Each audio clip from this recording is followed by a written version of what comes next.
Hi friends, I'm Prairie Vintage. My name's Linda. I'm an energy intuitive reader here on YouTube. I use spirit, my intuition, the tarot to communicate energies to you guys, most amazing, beautiful viewers. I'm so blessed to be here today doing another reading for you guys. I was called to do this reading.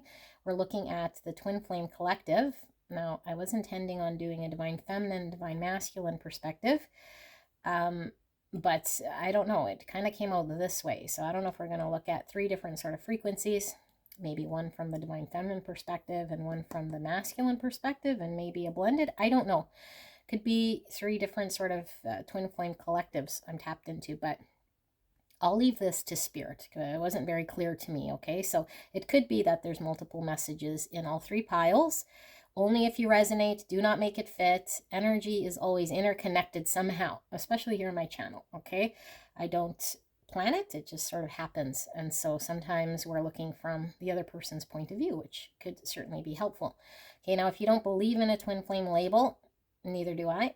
Okay, it's more of the type of soul connection that we're sort of pointing to when I say twin flame. Okay, so if you have a soul connection here with someone, then it could certainly be this is your reading. Okay, so don't stick to labels, don't identify with stories and this, that, and the other.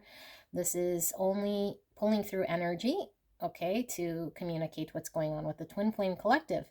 And your connection could certainly be in one of these piles. Now, if it doesn't resonate, none of these do, doesn't mean you're not on a journey of sorts. It just means I'm not tapped into it. Nobody can tell you, okay? Nobody can tell you your own spiritual truth. I can't tell you your spiritual truth. I can tap into the frequency that spirit's wanting to communicate. So if you're making comments regarding, you know, the reading you just had, then that's fine. But I can't comment on your spiritual journey. Only you and divine can work through that, okay? No matter what it is that I'm communicating, only you know the truth through the divine and whatever is going on in your world, okay? I have no problem supporting what comes through in the reading, and I will continue to support whatever it is that I read, because I know exactly what's pulling through me based on the reading. Okay, but I don't know outside of the scope of the reading what's going on in your world, this, that, and the other. If you're interested in a private reading, I can do that for you. Do not force anything to fit. Okay, specific messages come through for certain individuals. Doesn't mean it's your message. It's just the overall energy that's coming through in that reading. Okay, so someone needed to hear that. And I love you guys all very, very much. If it doesn't resonate, go see another reading. You're still welcome here. Or, you know, if you don't find readings that resonate here, then maybe there's another reader for you. Okay, so beautiful angels, three piles to choose from. We're going to look at a Celtic cross. Tapping into the twin flame journey is what I'm going to call it, just for simplicity of what it is we're talking about. And then we will be pulling some advice as well. Okay, so option one, we have the Tarot of the New Vision. Option number two, we have the Surrealist Tarot. Option number three, we have the Shuffle Tarot. So lean into your intuition to select. Okay, if you're called to all three, that's absolutely fine. And it's absolutely fine to not resonate and bounce out of there. You're not obligated to stick there because you pick that pile. Okay, that doesn't make any sense. If it doesn't match your energy, it's not your reading. It's not your pile. So, beautiful angels, I will put the timestamp in the description box and in the pinned comment below. It will take you directly to your pick, and I will see you at your pick.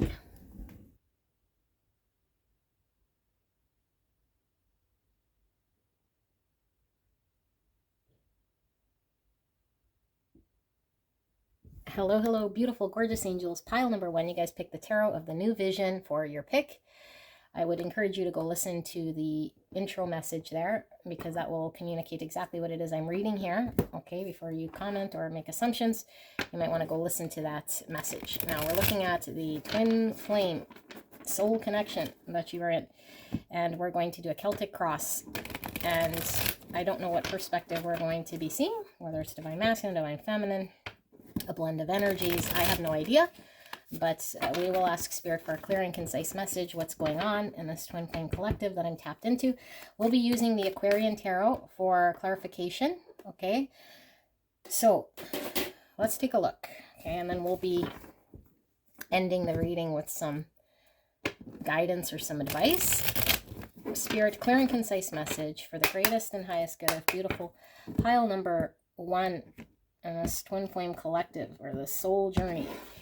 Pile 1 is tapped into here. Can we get an overall look here? What's going on in this journey? Where are things at?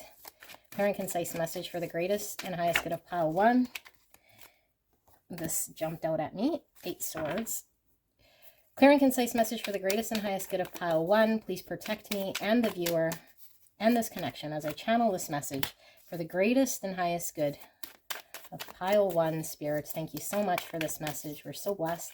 And thank you so much, pile number 1, for allowing me to tap into your energy, the energy around you at this time. I'm so blessed to be here. Thank you so much. So we have what covers you, what crosses you, beneath you, behind you, what crowns you. And I use you loosely, you as in the collect both of you guys, or whatever energy I'm tapped into. Immediately before you, far future, see self, environment, hopes, fears,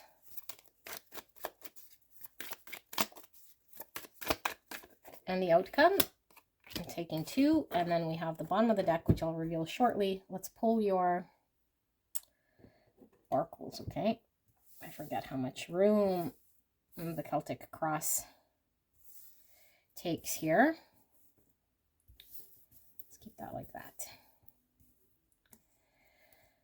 Okie dokie. Beautiful. Let's take a look at the oracles. Spirit, clear and concise message for the greatest and highest good of beautiful pile number 1 and this soul connection, this twin flame journey they're on. What is pile 1 needing to hear in regards to this journey? Thank you so much for this message. One of these.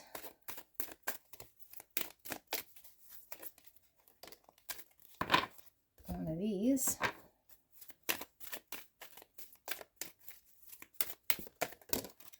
And one of these.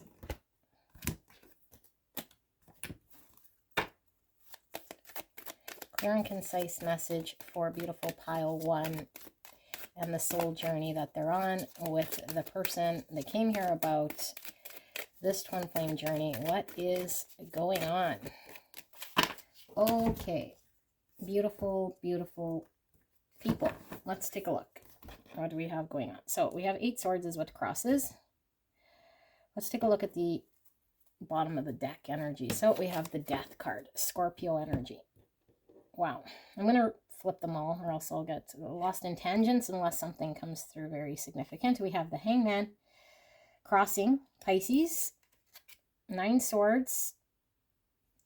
It's the grounding card, the subconscious.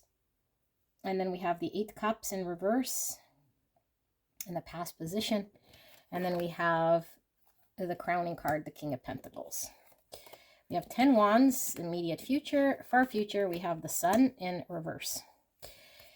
Wow. Okay. We have see self. We have the 7 cups and the 7 swords, or 7 cups in reverse, 7 swords. So 7's all about faith, wisdom, reflection, and understanding.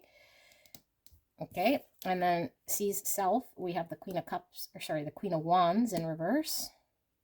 So this is Aries, Leo, Sagittarius. See self, sees environment. Sorry, I'm not sure if I got it flipped. See self, sees environment, hopes and fears.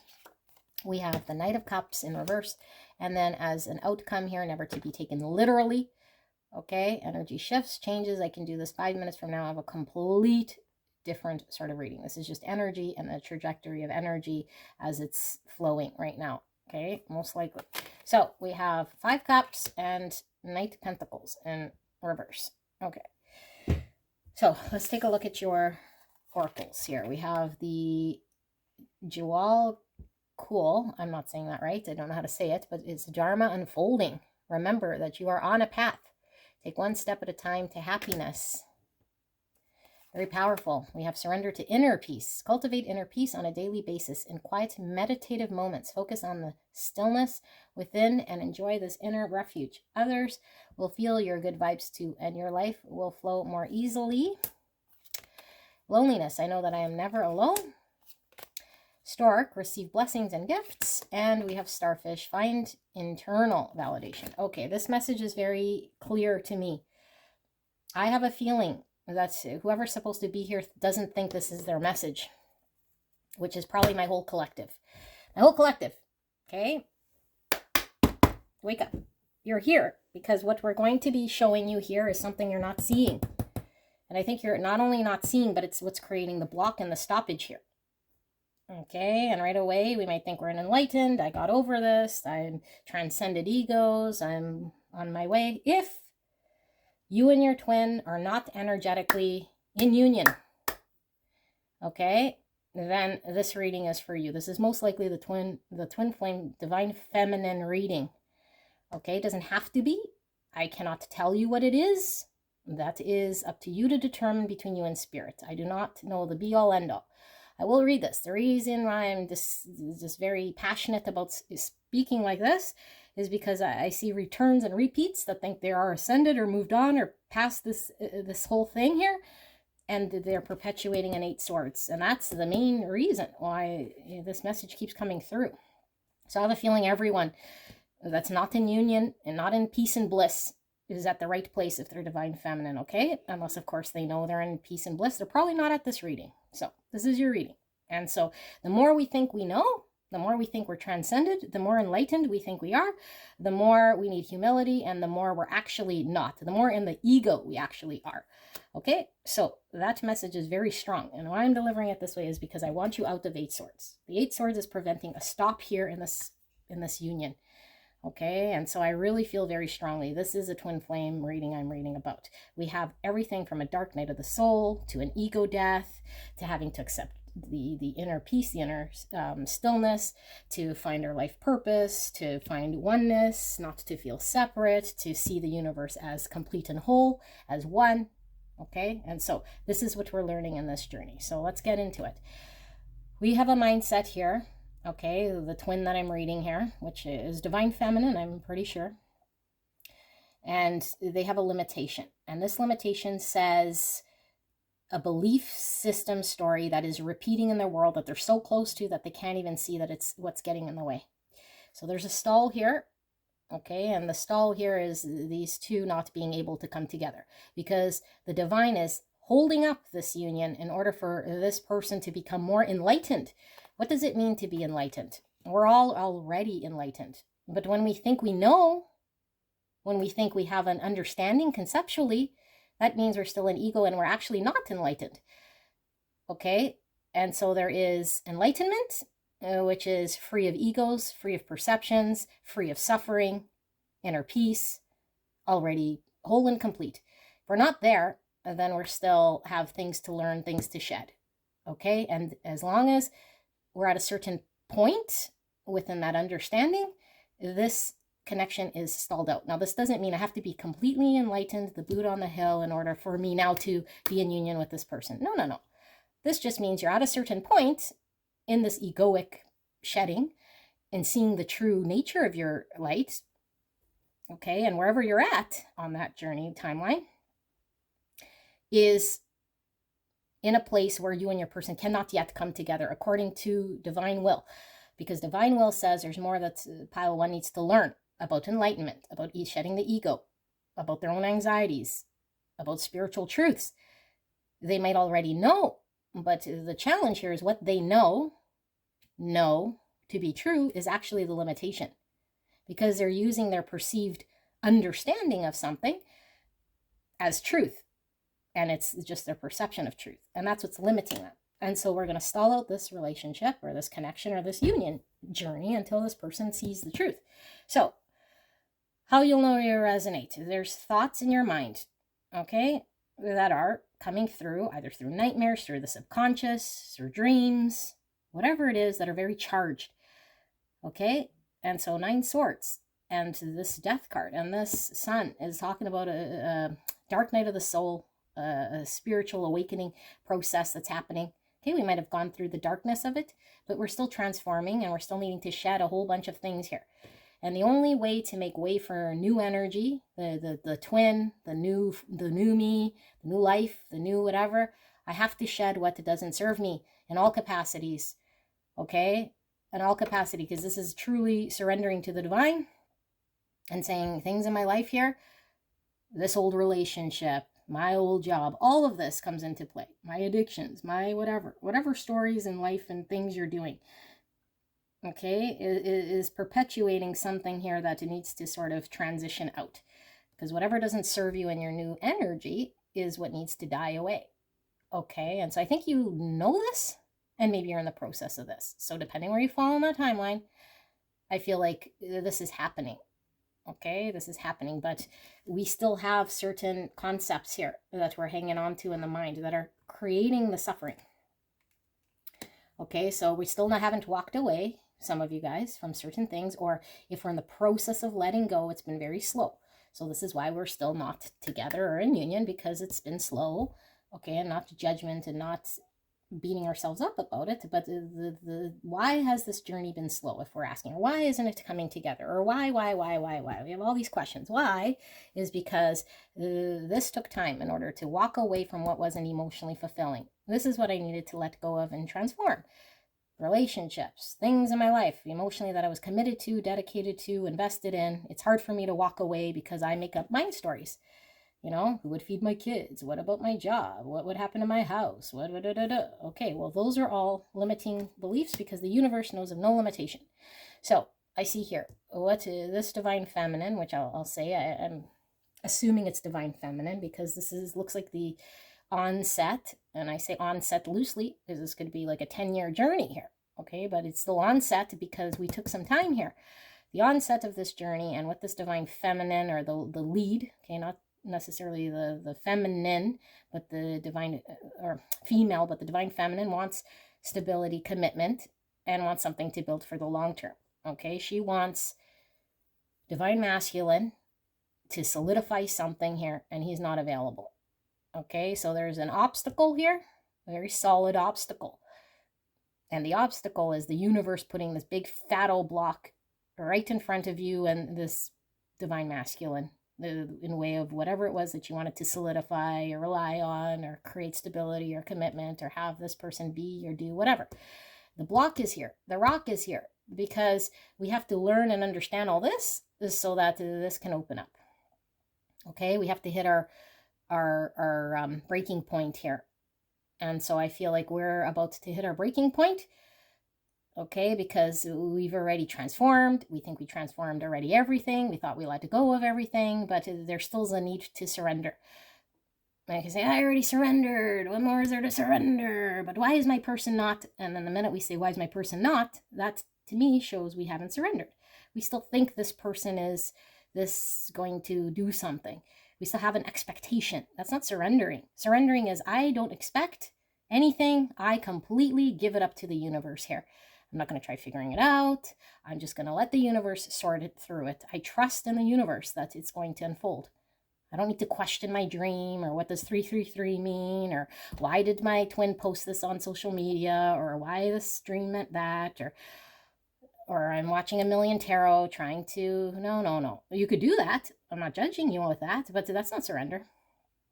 Okay, and this doesn't mean, oh, I want to surrender, so I'm going to stop watching tarot. This means an organic process through I hit my wall. I don't care what's going on with the twin, whether he's taking a bath or he's dating Timbuktu or in third party. I don't care. I'm hit my wall. I'm suffering here because what's getting me right now is this transformation in my life. I'm moving. I don't know, in the middle of a divorce. My house just caught fire. Like I'm in the middle of something here. The last thing I can deal with is whether my twin is, still drinking and partying or sex, drugs, and rock and roll. I hit that organically. Okay, I'm not going to force myself to get there. I'm not going to pretend that I'm there. I'm not going to do all the actions until I get there. I'm going to be me, completely me, not judging me, but I'm going to see through all of my own projections, limitations, and mind stories. And when I have had enough, because I don't want to be in suffering, where I'm enlightened and I worked with the divine to see clearer, the sun will rise, the ego will fall, and I will see the joy and the light, because I will be enlightened, and all the joy and all the bliss that I could ever possibly want, I will feel. I will feel peace, I will feel bliss, I will feel samadhi, joy, union, okay, happiness. And I feel this way within me, whether my twin is here or not. That is the ultimate goal of where you're headed in this journey. And normally when we get here, ironically, then the connection comes into union. But I got to be in union. I got to find samadhi, peace, joy, and enlightenment. I got to shed the ego. Okay, but I can't shed the full ego here. I say full, there's always subtle egos. Okay, the big ego, the big shadow, the big childhood trauma, the thing I need to look at deeply. Okay, usually doesn't fall away until we surrender. And so we're still hanging on to something here. We don't identify as the thing that's the ego. Okay, whatever the thing here that we say that we need to hang on to, or the story we hold, it's actually an ego in disguise, because it's an attachment to an idea or a story we tell ourselves. But then who will do my husband? Okay, I don't know. Whatever we're saying here. Okay, whatever we're saying here is the ego dressing up as something, as responsibility, or as I don't know, as moral, or as what I must do, or what I can only do, or what is reality, you know. But it's not. It's an 8 swords. So now we start to look at every movement of the ego and the thought. Tiring? Yes, tiring at first.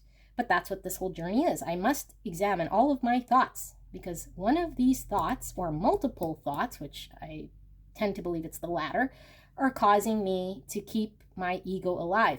This is what's creating my suffering. I can't know more. And so this wake-up call from the universe slapped this big old journey on you, saying you must change, you must transform, you must shed ego. Why? Because you're on an evolving wake-up call to the new earth here. That's raising the vibration of humanity. Okay, so when you're enlightened, when you're in pure bliss, joy, when you shed egos, now you're in a higher vibe energy, and now we start to perpetuate the awakening, okay, of everyone and everything. But if we're still sort of limited by egos, and we still need to transcend, okay, and we're still in the mind story, and we're still in program, and we're still doing all those things, then we're not quite there yet. So when we get there, then we become very aware, and we can see through our own past illusions. So we can't be in the crippled mind, looking through the crippled mind to try to be enlightened. Okay, so we have to observe and see all of these thoughts, and understand that the mind, okay, with an inner knowing, is the limitation, is the crippling mind. And so once we can rise above this, then we start to see through and very aware of all of these limiting thoughts that we're holding on to that don't even exist. Okay, this thought I thought it was true, it's actually not. Now I'm in awareness, now I see through it. Okay, this other thought that I always told myself, that's not true either.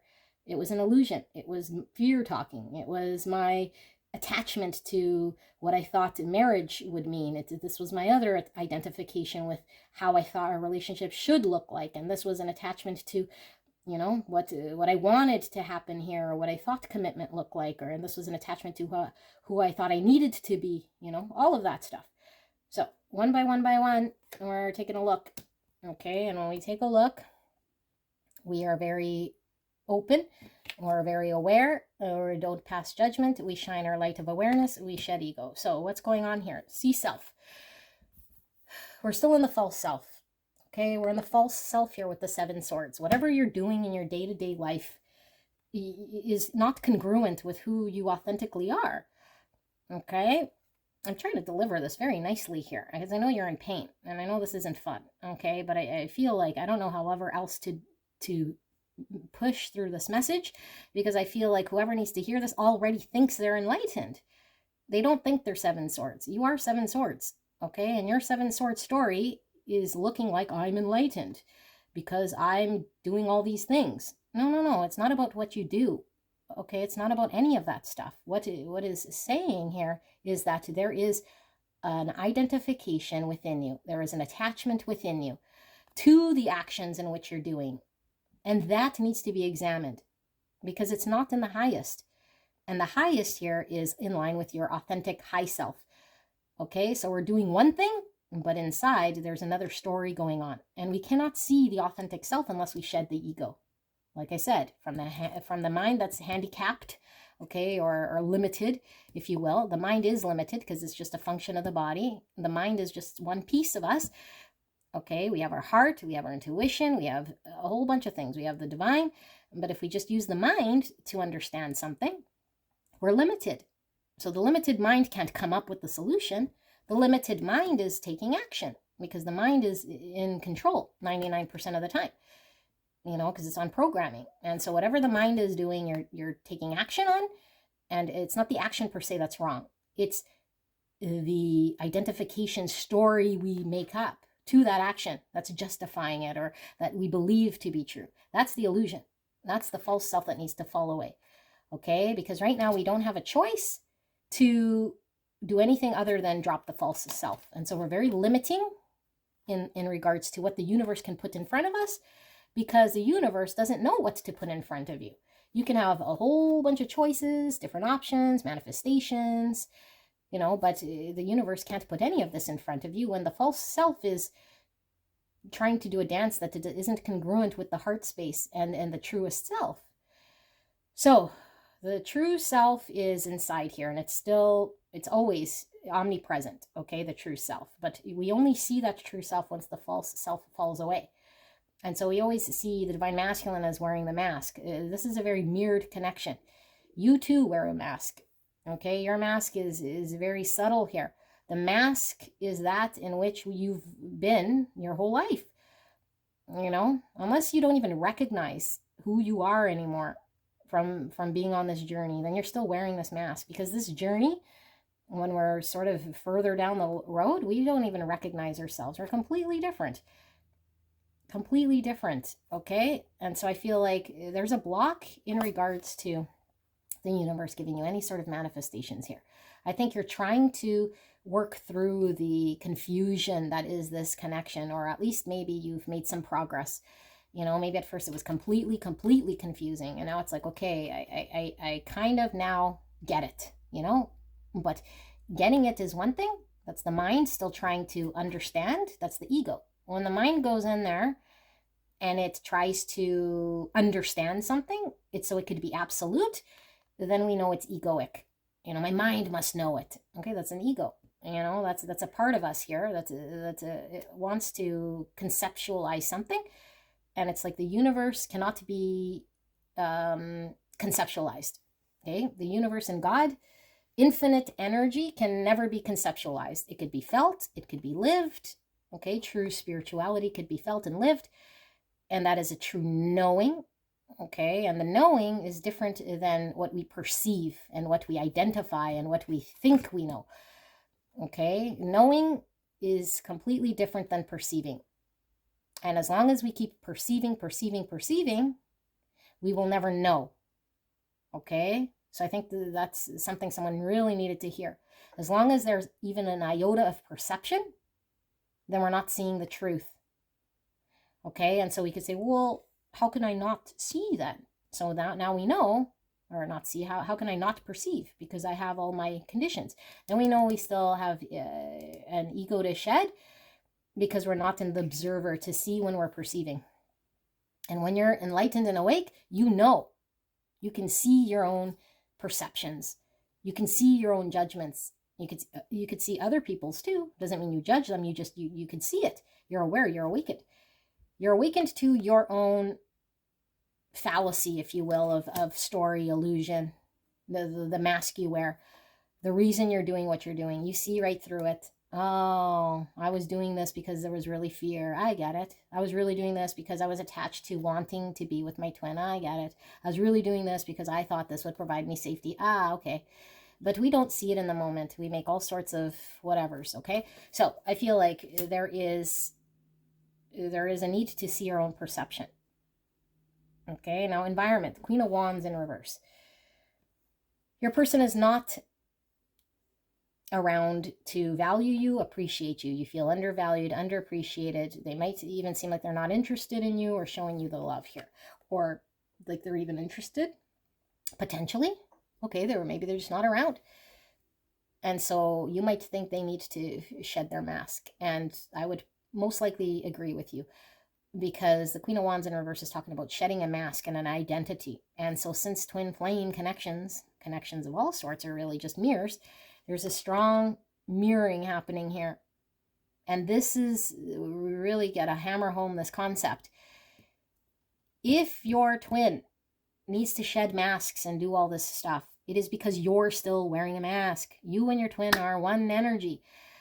You can't say, well, they have a mask and they have all these distortions, but not I.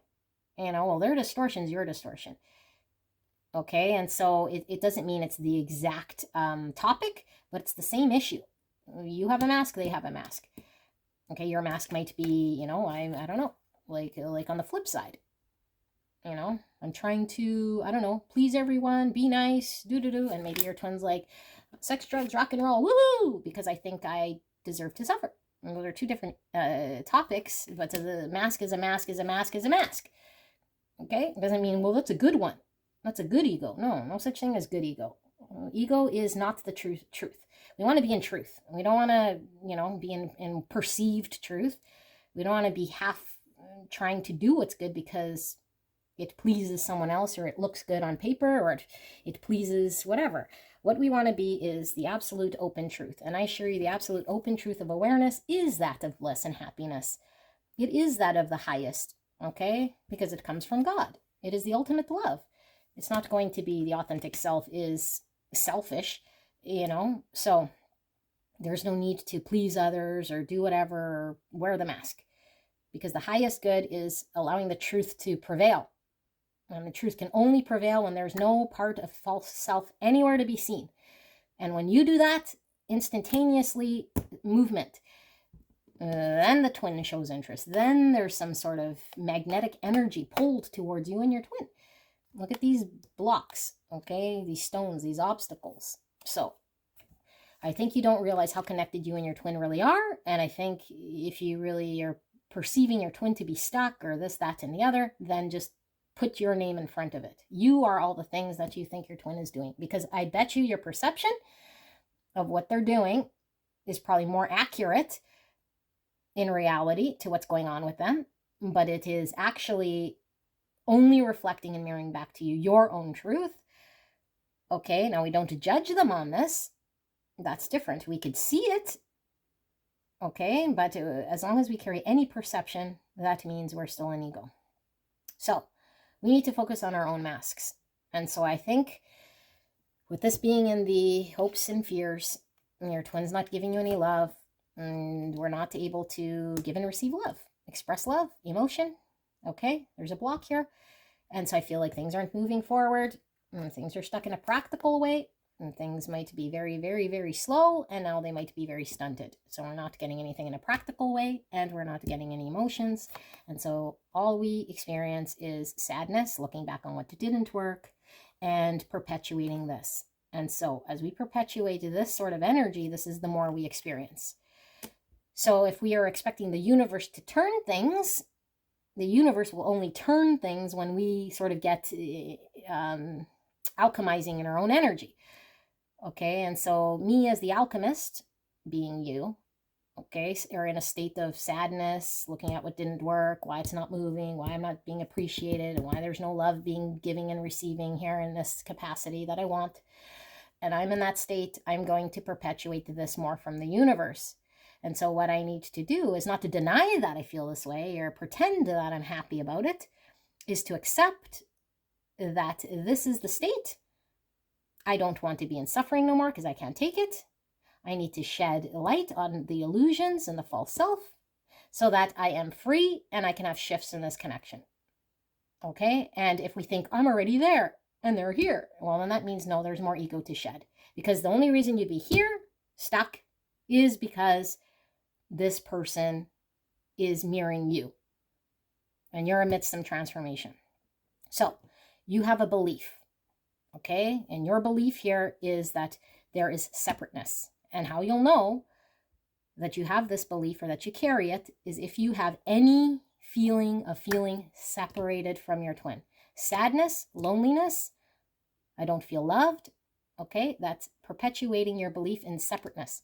Separateness doesn't exist. Okay, and it's not, I'm not saying this is like some fancy spiritual concept. Ooh, we're all one, separateness doesn't exist. It's truly an energy here of the divine. Everything is interconnected, okay? Everything. So the creator is that of energy, and you're manifesting as sort of a transient energy in the universe. All people are. Animals, trees, everything comes and goes. Transient energy. That's the feminine energy. Okay, everything is masculine, feminine energy. The feminine energy is fluid. It comes and it goes. It lives and it dies, some longer than others. Okay, the masculine energy is the absolute. It is space. It's the container for the feminine. It does not change. It is absolute. And so your energy is absolute, and your body is temporary. Okay, and so once you identify with the body, you now think that you are the transient energy. And so it gives an illusion of separateness. And so I feel alone. I feel like my twin is far away. I feel like I want to be with them. Okay, well, if you feel this way, or being asked to go to the root, to really be enlightened, to see that you are actually one with the universe, to remember things are going to take one step at a time. Your dharma is unfolding here, and the dharma is your life path. Your life path is all about how things are supposed to unfold for you so that you could be in the highest and serve the greatest purpose. And without going through this, we can't serve the greatest purpose, because the only way to go through this and understand oneness, unity consciousness, not feel separate, you have to go through this. Okay, and so then we find the inner peace. Then we know all is one. Then we can receive blessings from the universe. Then we're open to everything. But it all starts internal. Find internal validation. I cannot seek out there what is already in me.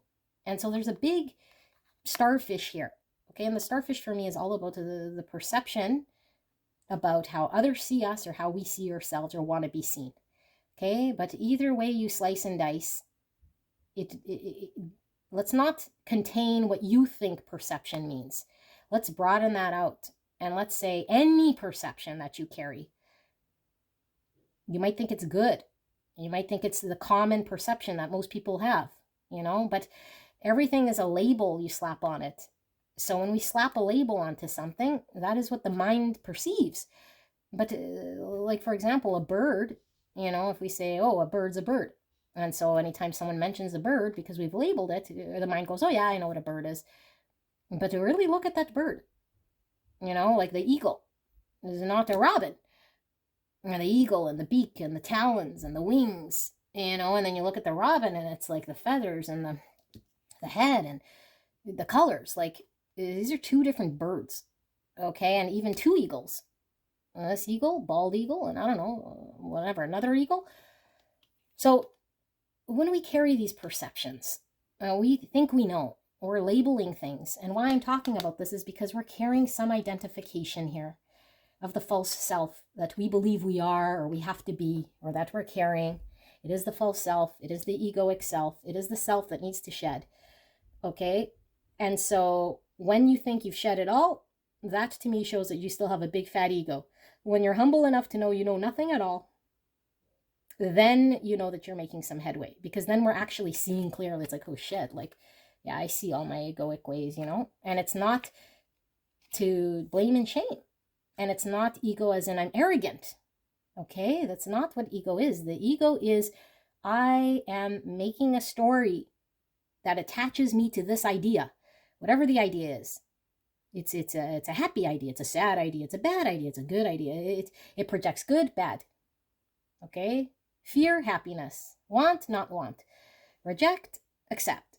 Those are all sort of concepts that we do, and the universe is saying, in this moment, there is no good, there's no bad. There's just what's happening in front of you. It's isness. Isness is happening, okay? People are happening, trees are happening, the trees are treeing, the people are peopling, the birds are birding, everything's happening, okay, today in a different way than it did 2 minutes ago, than it did yesterday.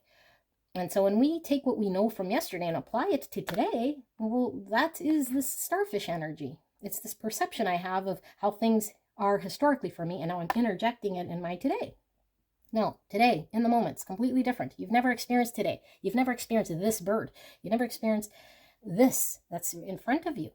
It's absolutely new. So with child wonderment, we're now seeing the universe for the first time. Now we know we're awake. Okay, now this doesn't mean I forgot how to drive. I'm driving on the wrong side of the road. I don't know how to eat. How do I use a fork? You've never heard or seen one before. Okay, we don't lose discernment. Okay, discernment's still there, but we don't make a label judgment from it. So when we enter every situation here with a childlike wonder, it's new to us. Okay, and so, but we connect to the oneness when we find in the inner peace, and we know that the internal seeing of awareness is what sets us free and creates the peace. We will never be in bondage again. We will never experience separateness. We will never experience loss or sadness. Yes, pain will still happen. I still might lose people. I still might get flat tires. I still might get whatever, pain. But the suffering is the mental activity that comes along with the pain. We are in control of the mental activity. We are in control of the suffering. The pain is the universe. The universe is going to unfold the karmas, the situation as it does. And so if I always perceive, something as bad, let's say a flat tire on my bike, that's bad. Oh, a flat tire on a bike. If my friend said, I got a flat tire, like, oh, that's bad. We're already making a judgment. But if we had childlike wonder, it'd be like, ooh, so then what happened? So then what happened? Oh, well, then I had to walk, and I met so-and-so. And then when I met so-and-so, I actually found a better job that was closer. I don't even need a bike. It's right next door. Ooh, okay, well, why was that bad? And so we think we see reality when in fact we are so far from reality, because reality is seeing the things that we're missing. So, beautiful angels, this reading is really talking about seeing reality for the first time with childlike wonder that's free of all your limitations. And so where you're at with the journey is you're transforming, you're having a dark night of the soul, you're recognizing ego, you're becoming awake. I think you're going to hit your breaking point here, but I think there's still a lot of things here that you're working with the divine so you could have a complete shift how you used to see things. And like I say, when you hit that point that you're like, I don't even recognize who that person was, then we know we've shed a lot of the fake self or false self or the egoic self or the perception self or the mind self, the little self, the self that thinks it's separate. Okay, because there's a greater self that is awareness itself, that is being itself, and that is connected to the divine. That's the part that's connected to your twin. Okay, it's connected to everything, but the twin is the pathway through this to find the inner peace. Okay, but where are we headed? We're headed to commitment. We're headed to creating stability. We're headed towards a long-term thing here, but we have to get there. And look at the storks. Okay, receive blessings and gifts. What's the blessing and the gift? Right now, your driver can be, I want stability here with my twin. That's fine, even though it is egoic, and so we can't say, well, I gotta have bigger, more enlightened goals, such as I need to be the Buddha on the hill, or I need to be, I don't know, whatever your story is. No, your goal right now can be very genuine. If it is stability, if it is commitment from your twin, that's what you see as the blessing and the gift. You'll ride with that. Okay, as long as it's love.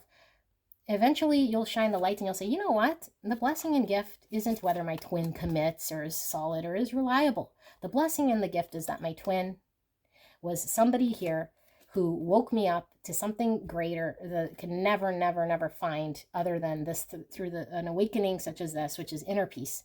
That's the true blessing and gift. Okay, but I feel like the driver here, we need a driver. We need to get passionate about the change. We need to get passionate about finding oneness, so that we can heal.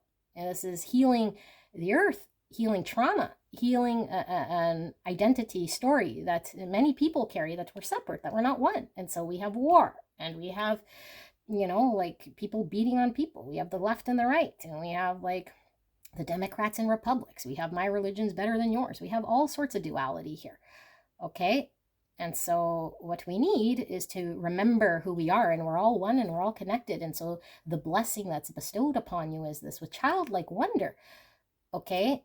And so this is what you're learning about, So yeah, this is what I have. And now, look at that, you guys. This is my twin flames, 1111, 4 of Wands, coming into union.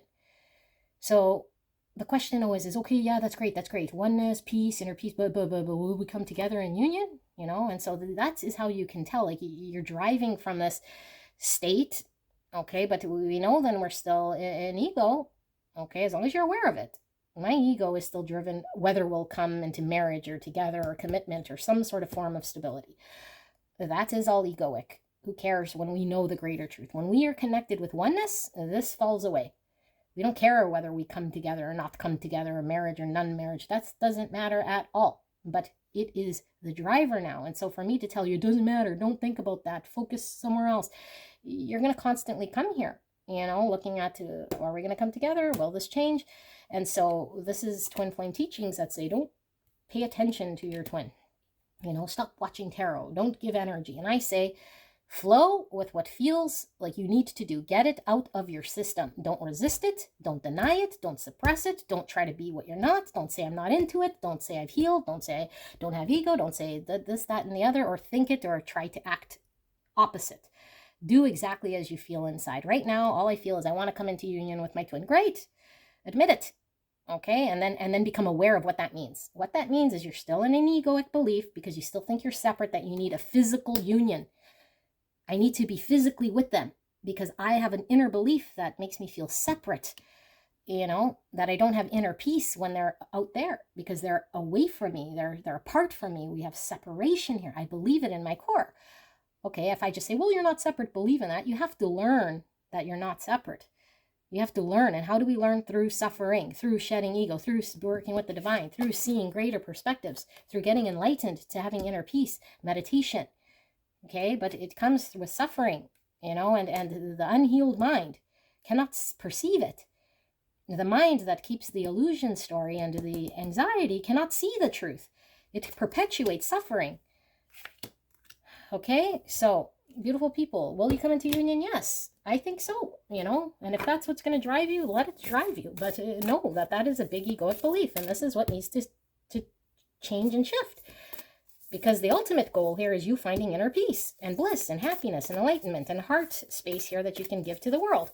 So everyone can be healed by your beautiful light and you can walk in your Dharma. Your Dharma is going to allow things to shift here on earth. What is the Dharma? Is your purpose. You're going to heal people through just your being. Your light is healing people. Your awareness is healing people. Your non-egoic belief. Your non-judgment. So, guidance, advice here for beautiful pile number 1, Spirit. What are they needing to know in regards to guidance and advice? Thank you so much for this message for pile number 1. All right. A new opening. When one door closes, I am confident another will open, and it will be for my betterment. I accept that life brings challenges, and I acknowledge the opportunity and learning they present to me. Serenity comes from within. Find internal validation, inner peace. Gratitude. I'm aware of the light in my life. I direct my thoughts to the beauty in and around me. I give thanks to God for every little thing that brings me joy. Thus, I enlighten my thoughts. Riches surround me. And I appreciate all that life brings me. So how can we start? Let's start by giving gratitude for what is there. Not for what isn't, what is. Okay? Beautiful. Everything turns to light. I work to improve myself, embrace all that life brings to me, and transform darkness into light. I allow myself to grow and become stronger. So what does this mean? I'm transmuting dark energies, traumas, shadow selves into light. Light being, enlightenment. Okay?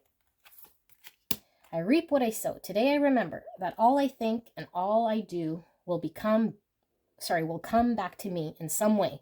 I understand that I reap the fruits of what I sow and fill my life with thoughts and deeds of abundance, light, and love. I sow these seeds knowing I will harvest the greatest of riches. So, what did I say here?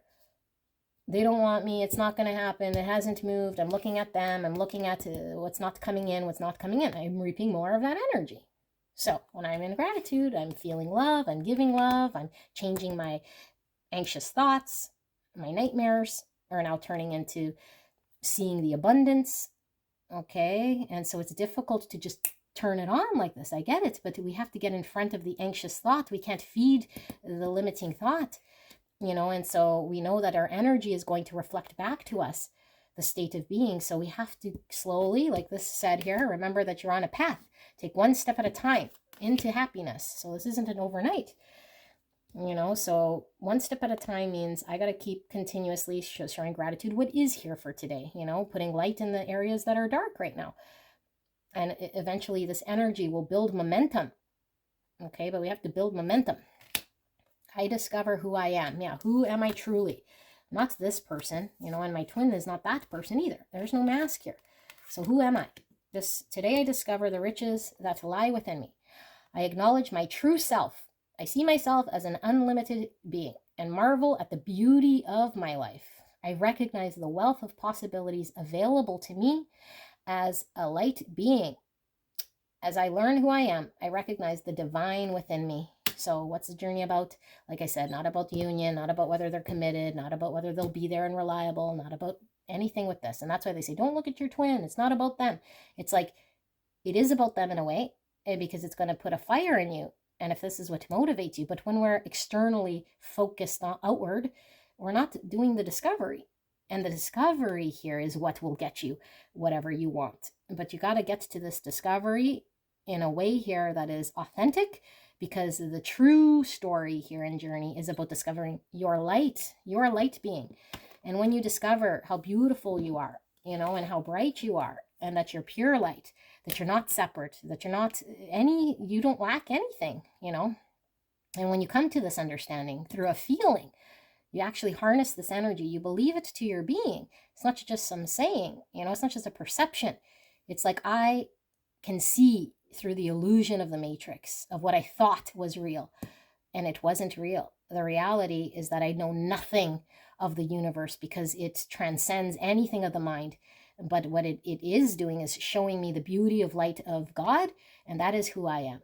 And I know it's within me because I'm connected to it. And I know because now I found inner peace. I am no longer triggered if this person comes or goes, or anyone creates anything, because I see a greater truth.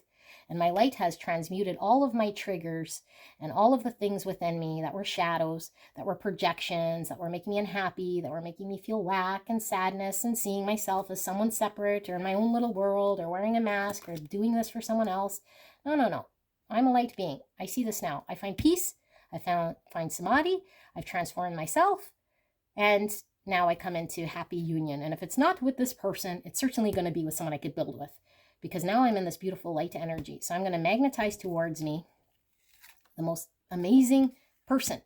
Okay? I don't have to relive the same sort of traumas here. All right. Beautiful pile number 1. This was your reading. I love you very much. I'll see you at the next one. Bye-bye. Hello, gorgeous angels. Pile number 2. You guys picked the Surrealist Tarot. And we are looking at your twin flame journey. Now I'm using quotes because I don't buy so much into labels. It is a soul journey that you're on, okay, and I'm going to refer to it as the twin flame journey, but you might not know whether you're on this journey or not. And really it's a soul connection here that we're tapping into, and we're looking at the frequency of this energy and seeing sort of where are things at. Okay, I don't know if we're going to get blended energies, one energy, or how this pulls through, so don't force it to fit. It could be the other person's perspective. It could be blended. I don't know. Let's take a look. We're going to do a Celtic cross, and we will clarify with this tarot deck right here. We'll pull some oracles as well. Okay, so we will end the reading with some guidance and some advice as well. Although I do feel this reading might come filled with guidance and advice, but let's see. Spirit, clear and concise message for the greatest and highest good of beautiful pile number 2 and this twin flame journey. And this soul journey pile 2 is on with the person they came here about. Can we take a sneaky peek look into this connection? What's going on with pile number 2 and this person? Thank you so much, Spirit. Please protect me and the viewer as I channel this message for the greatest and highest good of pile number 2. Please protect me and the viewer as I channel this message for the greatest and highest good of pile 2 and this connection that they came here about. Can we get a deep look here into this connection and this journey? Thank you so much, pile 2, for allowing me to tap into your energy, the energy around you at this time. I'm so blessed to be here doing your reading. So we have what covers you, what crosses you, beneath you, behind you, what crowns you, immediately before you, which is the Ace of Pentacles. And we have far future. There's 3 cards there. See self, sees environment, hopes and fears, and we have the outcome card, which is never to be taken literally. It is just energy and the trajectory in which energy is flowing right here, right now. Then we have the bottom of the card, of the deck, which we'll take a look at shortly. Let's pull some oracles so we can get a deeper look. Spirit, clear and concise message in regards to pile number 2 and this connection that I'm tapped into. This twin flame journey, what is going on here with this? This one fell from the bottom. Diana, focused intention. Think about what you desire. Set your sights high. Expect the best possible outcome. Okay, I do feel that is the only one from that deck. And let's pull one from this. Spirit, clear and concise message for the greatest and highest good. Pile number 2. I don't know if I said pile 1. I don't think so. Okay, so we have surrender, defensiveness. Defensiveness is a sign of weakness. To communicate a more empowered way, stay centered and hear someone out. Then offer a clear, non-defensive response. Focused intention. Diana, think about what you desire. Set your sights high. Expect the best possible outcomes. Giving me Sagittarius energy. We have the duck, which says step into sacred union. Oh my goodness. These are 2 mallards. My masculine energy. Hummingbird, receive the sweetness of life. All right, and we have bull, step forward. Taurus energy. Step forward. Wow. All right, let's take a look at what we have here. So bottom of the deck, we have the lovers, Gemini energy. What a card to start to this reading off. Oh my goodness. Okay, bottom of the deck, we have strength, Leo energy. 2 majors so far. I'm going to flip them all before we start to do all the channeling. What crosses you, we have the Ace of Wands and we have the Tower. Okay, wow, more major arcana. Beneath you, we have, I say you, the connection, okay? The 4 of Cups in reverse. And behind you, we have the Knight of Wands. What crowns you, we have the 3 Wands. And immediately before you, Ace of Pentacles. Far future, we have the Wheel of Fortune, the Page of Wands, and the 4 Swords in reverse. Okay.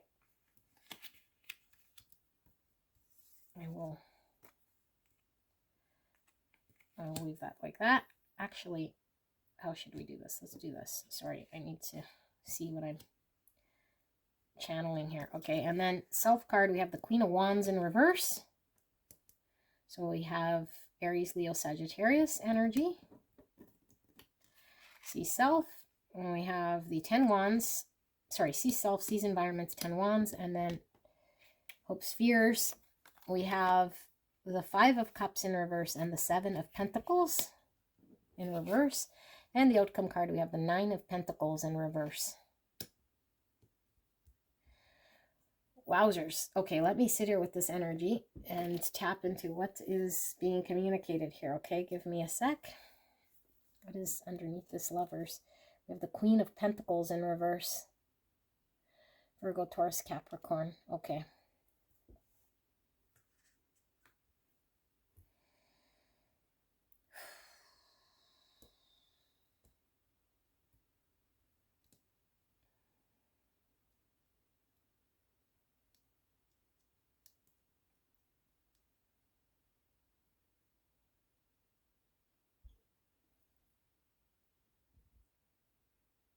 Okay.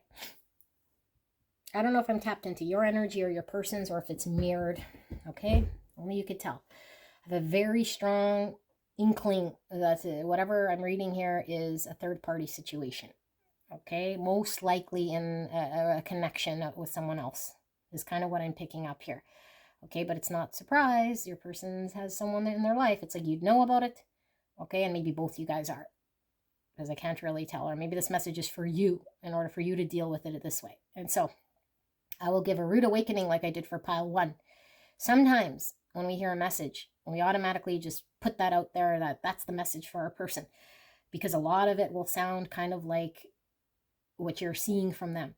But when you see something in someone else, you're just mirroring what's going on within you. So you might think, oh, this is obviously a message for them. This is obviously advice for them. Meanwhile, the advice is actually for you to follow the advice, because you're doing the exact same thing in most cases, okay? Not always. So if you're in a third party and you're like, oh, but my situation is different. Well, they think their situation is different, okay? So that's coming through for someone, because I think we're dealing with some people that are two different third parties. Like your person's in a third party and you're in a third party, meaning you have a significant other or someone in your life and they do. Okay, for some of you guys. And for some of you guys, it is just a third party situation where there's three people, whether you're with them or your person's with them. You keep track of what is what. But I'm going to read this as the person in the third party here has to make a choice. And this choice is difficult when we want to support our old stories. And so we have beliefs and things going on in our world that make us feel incapable of supporting ourselves or standing on our own, or I've always done it with this person, or I've created the thing with that person. And so this is all about finding it within ourselves to take the step forward in order to be in line with the divine purpose, the divine calling, what pulls at us, what calls to us, it not fighting it, not suppressing it, not denying it, not making up reasons why we cannot. And it's going to constantly haunt until we find the courage within to take action. And the action doesn't necessarily take action and leave this person so I could go be with that person, but take action and say, oh, I got to look at my situation, whether it works out with this twin or not, or whatever. I got to look at the situation. It's not working. It's not working. And I need to find the courage within me to make change in my world. And so I needed a fire to be lit under my butt to take some action and feel empowered to do this. And I don't feel empowered right now. So this person's lesson here is empowerment to make the right decision so they could choose the path that's in their highest calling. But they don't feel they can, for whatever reason. I can't because fill in the blank. Doesn't matter whether you think it's valid or not. It's not the point. That's still a perception. That's still a limitation. That's still saying I cannot for whatever reason. So that's an egoic belief that we're attached to that story. Okay, not to the reason itself. We're not going to say, oh, I'm going to, say that reason isn't valid. It could be valid, but it's not a limitation. It's not a reason why we cannot. It's just the thing that's happening. Okay, so we have a spouse or we have someone that depends on us. Okay, so maybe it's like, they depend on me. It's like, yeah, that's a fact, but that doesn't limit you from being in line with taking action. Or I depend on them, but they pay the bill, or they own the house, or I don't know, whatever the thing is here, okay? There's some sort of understanding, and so we're building the courage. I also feel from this group, there's a lot of sexual energy. And so we might be leaning into the sexual energy. And so it's the distraction, it's the void, it's animalistic sort of energy here. And so I am picking up the dynamic here going in the twin flame connection, because it's like, I feel the alive, and the sexual capacity. And why is this happening this way? It's to wake you up from the truth that's going on in your boring old world that you keep making excuses for, saying that that's morally right, or I'm doing this because I must. Says who? And I'm not propagating divorce and third parties and cheating and any of that. No. All I'm propagating here is saying you have a false self, you, whoever I'm talking to, an identity that's based on egoic stories. Society says, a piece of paper showed me back in 1806 that this meant this. I don't care. And neither does the divine, because the divine is an absolute truth. And here we are living some sort of belief because we feel it's right or moral or some sort of something. And it's okay to have values. But when the value is being supported by a shaky ground that isn't aligned with our greatest divine truth, then it is immoral. Then it is not ethical. Then it is not good. So we can justify it all we want, but I made this promise back in 1992. Okay, so anyway, let's take a look. Okay, so what is going on here? The tower must fall. The ego must be shed. The story, the identity, the belief I have that I cannot, I will not, I have not found a way, because my passion pulls me. And my passion pulls me so much here to my twin And the reason this is happening, which is very intense, it could pull me into the trap of keeping me distracted, getting kind of partially what I want and still putting up with something. Or it could be that I'm now fired up in order to take ownership and responsibility and making change in my world, okay, because of this passion I feel for my twin. And so now I recognize the things in my world that need to fall away, but I'm having a hard time seeing the truth of how it's supposed to fall, or letting it fall, or supporting what I need to do here for myself and my greatest good. But I need a new beginning, and I'm being inspired by my situation here with my twin to lean into truth, no longer deny, suppress, or make excuses, because it can't sustain. And so this person, okay, was, I don't know, might have rejected your cup, might have seemed not interested, might have shown that I cannot, and so they're focused on the things that would not work. And so I feel like they've been emotionally unhappy. Okay, and so this doesn't necessarily mean they've only been ever rejecting you from the get-go. This could mean accepting you, but accepting something that isn't emotionally satisfying in their world. Like I will put up with this connection, this third party, or I'll keep myself, I don't know, in a situation here that doesn't emotionally fulfill me because of fill in the blank. Okay, and so I feel like this person was triggered by this connection as a catalyst in order to get inspired, to take action, to move towards what makes them happy, fires them up, the fire in the belly. Be alive. You're not dead. You're not in the grave. You're a beautiful person here who has to be empowered in order to make life beautiful, to see the sweetness in life, to find the sacred union, not to settle with what is or try to make it fit because they depend on you or because you built something. And so I feel like this person is, the whole purpose of this journey is for them to expand in all ways. Okay, this could be spiritually expand, but I think it's really expand in their world because they were playing small. Maybe they're a big fish in a little pond. And so there's a lot more here for them. I feel like there's a life purpose here for them that they need to step into. But I feel like this person's stubborn, and I feel like their stubbornness is in supporting and narrating why that tower must be there. And it doesn't allow them to move forward. So I see in the future here, okay, this is in the near future, this Ace of Pentacles. This is a new beginning and this is a rebirth. And I see a ship, which means travel. So travel could mean we're now having movement. We're now giving birth to movement where it was stuck. Okay, and so it could mean a sign here for some of you guys, if you are at a distance, then this could be symbolizing that. But it could mean that you guys are separated and this movement is your person coming closer to you in way of a new beginning in a practical way here. Okay, and then in the far future, we see here is the Wheel of Fortune, Page Wands, and the Four of Swords in reverse. So the wheel is about destiny. It's about divinely guided, and we're being divinely guided. The universe is intervening here, and it must, because this person thought they were dead or is making up all sorts of reasons, is complacent. I don't know. But the universe is saying, hey, pile 2 energy. It's time to move on and create and come into sacred union here with things that make you happy, that gives you fulfillment, to enjoy and have pleasure that you were suppressing or denying or thinking wasn't for you. And so there's a need to come out of whatever state we were in, And I feel like Spirit is saying now's the time to create that thing, that book, that painting, that song, that masterpiece, that creative thing.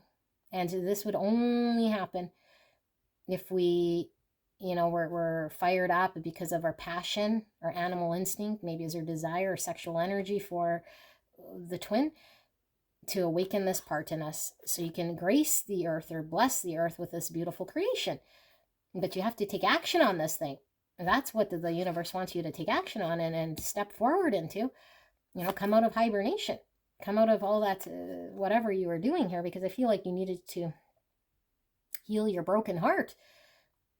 And so we're guided by this innocent, pure love that we have, in order to be in line with our great purpose. And so is the twin flame journey about coming into union? I think that's a cherry on the cake, but I feel like it's about this project or this creative pursuit or this thing that we're creating into the universe. It's absolutely beautiful, that comes from the fire inside of us that only you can create, person that I'm reading. You are your person. So, see self. This energy came out for pile 1, the Queen of Wands in reverse. Aries, Leo, Sag. So, I'm underappreciated, I'm underpaid, I'm not getting what I want, I can't manifest the things I want here. I'm wearing a mask, I'm not in my authentic self. That's what this means. Okay, and so this is how this person, they might not say this is how they see themselves, but it's in the self position, meaning my world right now is revolving around this sort of an energy. You know, they don't appreciate me at home, or I can't manifest the thing that I want, or I have to do this and that and the other. It's like, but it's not aligned with the authentic self. We're still wearing the mask, the egoic self.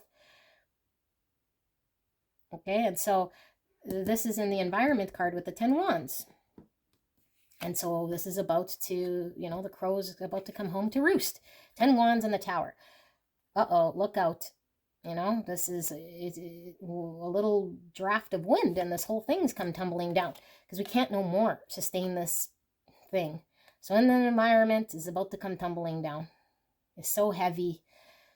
It's so heavy, and it's an unnecessary burden that we're carrying because we're upkeeping some story or some illusion or some belief structure. That's keep piling on like a Jenga. You take a block from the bottom and you put it on top, and everything tumbles down. And that's exactly what's going to happen. So, hopes, fears. We have 7 pentacles in reverse and 5 cups in reverse. This person, why they could not move forward or take action.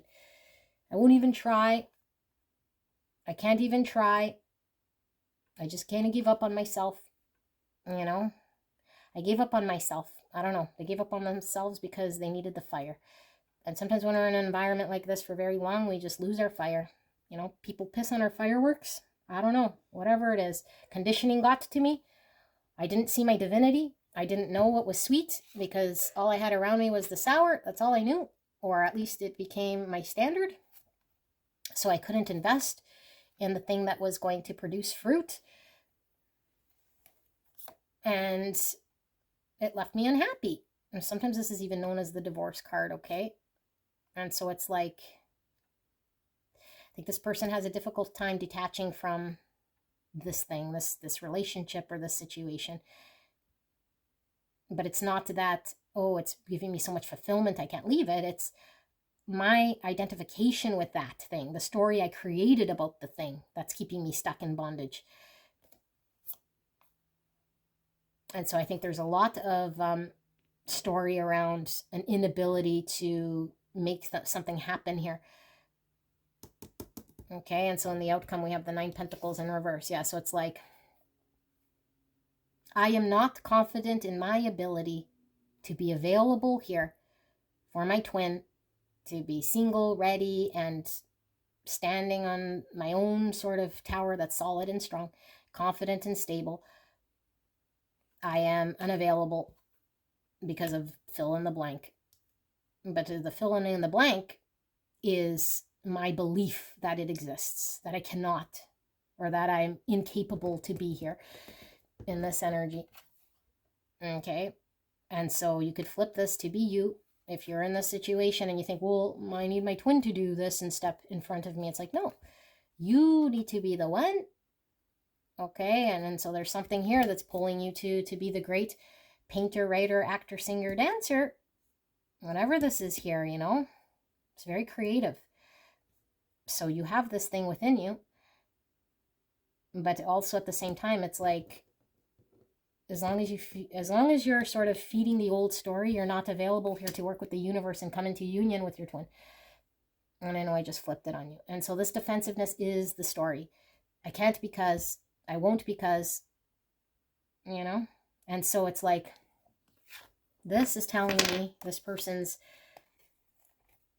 sort of energy, which is, I know who I am. I have a story that I'm going to stick to because it's right.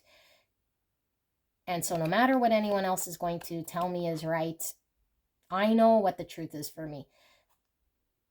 Do you? Do you really? I don't think so. I think the truth that you're being stubbornly upkeeping is one that is supporting your mask, that's keeping things not moving forward in your world, and you're stubbornly holding on to that idea and making up reasons and excuses. And so we're not empowered when we're making up excuses. We're not manifesting when we're trying to upkeep Jengas. Okay, I say Jenga, for those of you guys who don't know, it's the game with the bricks that topples over like this tower. And so do we want to expend energy on this? Or do we want to turn our nose towards our passion and move towards expansion and seeing what the universe will put in front of us? Trusting the universe, surrender. That's how you surrender. And say, universe, take the wheel. I'm ready to expand and move forward every day. You know, it's not but. And then we don't trust the universe. Then we don't come into union. Then we don't taste the sweetness of life. All we taste is our stubbornness. All we taste is the rain on the parade. All we taste is the burden. All we taste is all that stuff. So keep our eye on the prize. And I think the prize is the passion to create the thing. Keep etching away to move towards the thing here and being very dedicated, focused with our intent on that, and trust that the universe will bring the best outcome when it comes to this connection. Okay, but to not spiritually bypassing, say, I'm just going to surrender to the universe. What happens, happens. Meanwhile, I'm still full of egoic beliefs, stories, keeping up marriages that aren't working, unhappy here, and saying I can't create my own future because I depend on that person, or I got to feed and clothe that person, whatever that is. Like, yes, we're not saying it's not a fact. What we're saying is your identification with why that's a reason why you cannot. That is not true. That is a limitation. That is what you're upkeeping. That is the thing that needs to go away, because we won't expand with that belief and keeps us in bondage. Okay, and so I feel like the beauty here is what life wants to give to you, what the universe has aligned for you. It's there to be manifested. You can bring this towards you, whatever, your person, whoever I'm reading for. Okay, so this is your reading, pile number 2. I hope this helped you. I'll see you at the next one. Bye-bye. Pile number 2. Totally almost forgot about your advice, although we were giving advice there. Let's pull some guidance from spirit here. Totally feel bad that I would have left you without some guidance. So for pile number 2, the energy we were tapped into here, can we please get some guidance, some advice for beautiful pile 2? Thank you so much, Spirit, for this guidance and this advice for pile 2. And from this oracle pack as well, guidance, advice from Spirit for pile 2 in this soul connection they came here about. All right. Balance. I find balance between each sphere of my life. I am the master of my daily life. I make time to nourish the spiritual and the physical. I bring love to my world by fulfilling the needs of my body and my soul. Balance. I feel like we're ignoring one part, to upkeep another. So it's like in my 3D world, in the physical world, but it's so real and we're so intertwined with the physical that we're ignoring the spiritual food, which is saying you're not in line. It's not congruent. We need to find balance between the two, because the soul is craving for something, the fire for something. And at the expense of that, we're sort of putting up with something here. So we need balance. Divine light. I'm an expression of love, and I shine like the sun. My inner light is my strength and my treasure. My intuition guides me to discover the wonder and the goodness of who I am. So I feel like the light was dampened. I feel like we've watered down our intuition. We settled in a situation. Meanwhile, the fire that burns like the sun is very hot, and it is coming from a place of love. And so we don't need to silence the love. We don't need to feel guilty for love or the shame. This fire is burning in order for us to find the inner strength so we can discover the true nature of who we are. Open to the universe. I am discovering my worth and my abilities. I have confidence in my value and my potential. I reclaim my inner power. I accept and love myself completely. Thus, I am open to the divine light of the universe. So I have a potential here, and I feel like there's a talent, with that creative potential even. But the potential must be realized when I see my own divine light, my full value, And so the only reason why someone would put up with something that is emotionally unhappy or believe that they are the body here and suppress the other side is because they feel either they're unworthy of the love or they can't accept it fully, so that they can be in big energy, because being in big light energy is something that is very scary when we feel like we're unworthy or we're not that in which is pure and beautiful. So we play it small. And so we got to reclaim this inner power, love ourselves completely. This is what we're learning about. So together in the light, I give thanks to all who enter my life. I understand we are all exactly who and where we're supposed to be. Everyone contributes to each other's personal growth. Every reaction someone draws from me is a gift from their soul to mine, meant to help free me from my inner conflicts. Today, by focusing on my own development rather than others' faults, I become one with the divine. So, for this group, it's coming through. We were seeing the card of defensiveness. I feel like there is an outward focus, and it's probably an idea or a story that something needs to happen out there. The person needs to do this or that. I need to see this happening. We're justifying something. Okay, and I feel like instead of focusing on that being the thing that needs to change or be or do, I feel that's a deflecting and a defensive energy, instead of going inwards and saying, what am I doing here to deflect? What am I doing here to circumvent accountability? What am I doing here that's shutting up the intuition or the thing I need to do by telling myself, oh, no, everything's fine, or, because I feel we're convincing ourselves by defending our position rather than looking inwards and saying, you know what, I'm going to agree to see from the eyes of awareness without judgment on myself, but I need to see the truth so I can take action. And if this means that I'm supporting the Jenga, the tower, then I need to be honest with myself about this. I can't say, well, when that and that, and then this makes sense. Okay, because when we do that, we're just justifying the logical mind, and the logical mind wants to support the story, and so there's a need to go within, to focus on our own, it says our own sort of story rather than the other person and what they need to do. And it's like the other thing. I feel like this is looking at the situation, whether it be with the twin or just my situation, and projecting what needs to happen or how that needs to look. No. That's a projection. Okay, that's focusing on the others, the situation, the other person, the external, and it's saying inside. So I am the light. Today, the light is within me. The light surrounds me. The light protects me. I remain light-filled and joyful regardless of what circumstances arise. I am a diamond shining forth in all my splendor. I am worthy of the divine within me. So there's some worthiness coming through here. Rainbow self-love. I'm worthy of being happy. I'm worthy of the sweetness of life. And so is my actions in line with this? Or is my action really on the outside just trying to keep me small, because inside I feel like maybe there's a part of me here that won't accept this beautiful change in my world, because if we could press the button and have a beautiful life shift, we'd all do it, and the only reason we don't do this is in way of action of how we're being defensive or supporting a narrative. Why are we doing this? Because the button does exist. The button is the universe. The button is changing your frequency, your energy. It's already here. There's nothing to wait for. You're the light already. The light doesn't come. You don't slowly turn into that thing. It's already within you. Okay? You just have to see that you are this light. It's already in there. So, beautiful pile number 2. This is now your reading. Okay? I'll put a timestamp here. Hopefully I don't forget so that you don't miss your guidance. I'll see you at the next one. Bye-bye.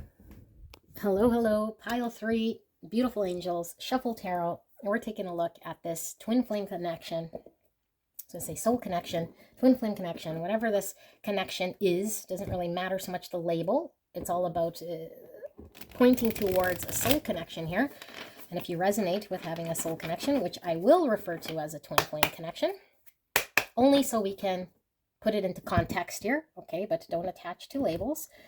We're going to take a look And we're going to see with a Celtic cross here, what's going on in this journey. Now, this could be from the divine masculine perspective, could be from the divine feminine perspective.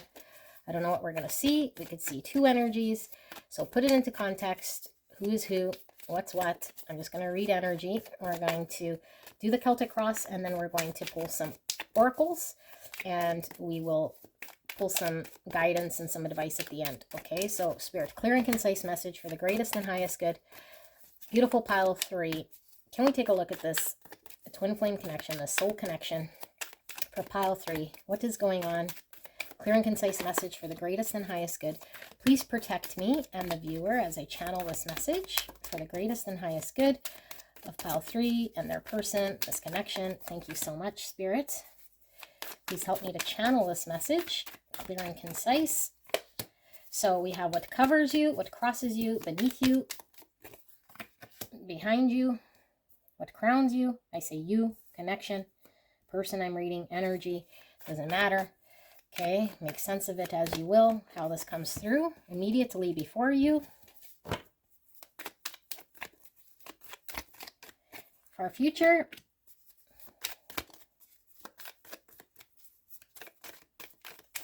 sees self, sees environment, hopes and fears, outcome, never to be taken literally. Okay, it could change 2 minutes from now. I do the same reading. It's just energy and the trajectory of energy, where it's headed if nothing changes, and it sort of flows in the same way. And then we'll look at the bottom of the deck. We will clarify with the Nicoletta Sicoli cards if we need, but I will put them aside for now. Let us pull some oracles and ask Spirit for a clear and concise message for the greatest and highest good of this connection. I do feel there's one more. Energetically, can we take a look at this twin flame connection, Spirit? This twin flame connection that I am tapped into here. What is the viewer being made aware of? What's going on in this journey? Thank you so much, Spirit, for this message. That one wants to show up. It will. I do feel there is one more.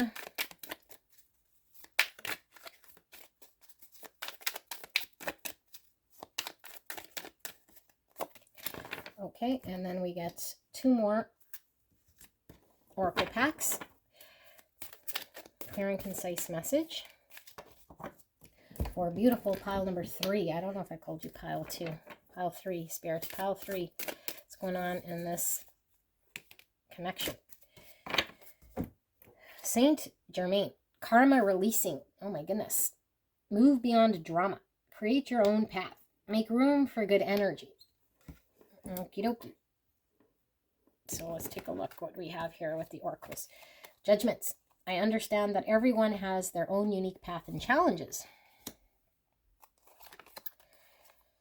Surrender your need to always be right. Give others the gift of letting them be right. Be yielding, not rigid. This will help resolve conflicts and improve your relationships. Alligator. Take intuitive action. And Stingray. Discover peace and calm. 2 stingrays. Cute. And we have forgiveness. I acknowledge that harboring resentment blocks the flow of love. And finally, we have perseverance. I know that I can do whatever I set my mind to. Okie dokie. Okay, beautiful people. Let's get into it. Bottom of the deck, we have the 5 cups. I don't read bottom of the deck reverse. And we're going to flip them all before we start to channel what's going on here. We have the King of Pentacles in reverse. This is Virgo, Taurus, Capricorn energy. And we have the Queen of Cups in reverse. Cancer, Scorpio, Pisces. We have the Fool in reverse. This is the Shuffle Tarot. Okay, so it's like 2 cards kind of in one. So here we see Hierophant with the Fool. Here we see the Temperance. The Temperance, or I guess this would be the card in the Judgment. And with the King of Pentacles, we have the Queen of Cups. In the crossing position, behind you, the connection, we have the Hierophant, which looks like the Emperor in reverse. And then we have the crowning card, which is the 2 cups, and the scene from the 2 pentacles. Okay, immediately before you, we have the Judgment, and with the, or sorry, the Lovers with the Judgment in reverse.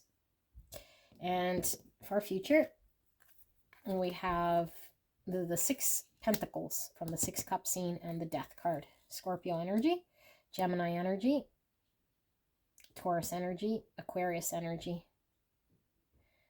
Virgo, Taurus, Capricorn, and Cancer, Scorpio, Pisces. Okay, so see self, we have the Knight of Wands in reverse. Sees environment, we have Seven Swords, and we have the High Priestess, Pisces energy. And this is the scene from the Sun. And then hopes and fears, and we have the Four Pentacles. And in the outcome, we have Justice, and we have Five Swords. Libra. Okie dokie. I've read for you a bazillion times, I feel. The message seems to be that in which I keep giving.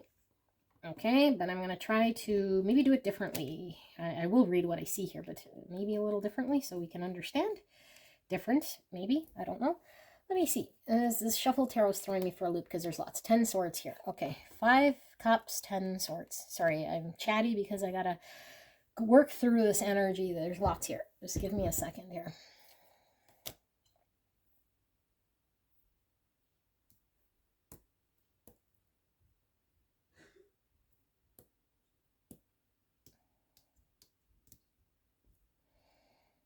Okay.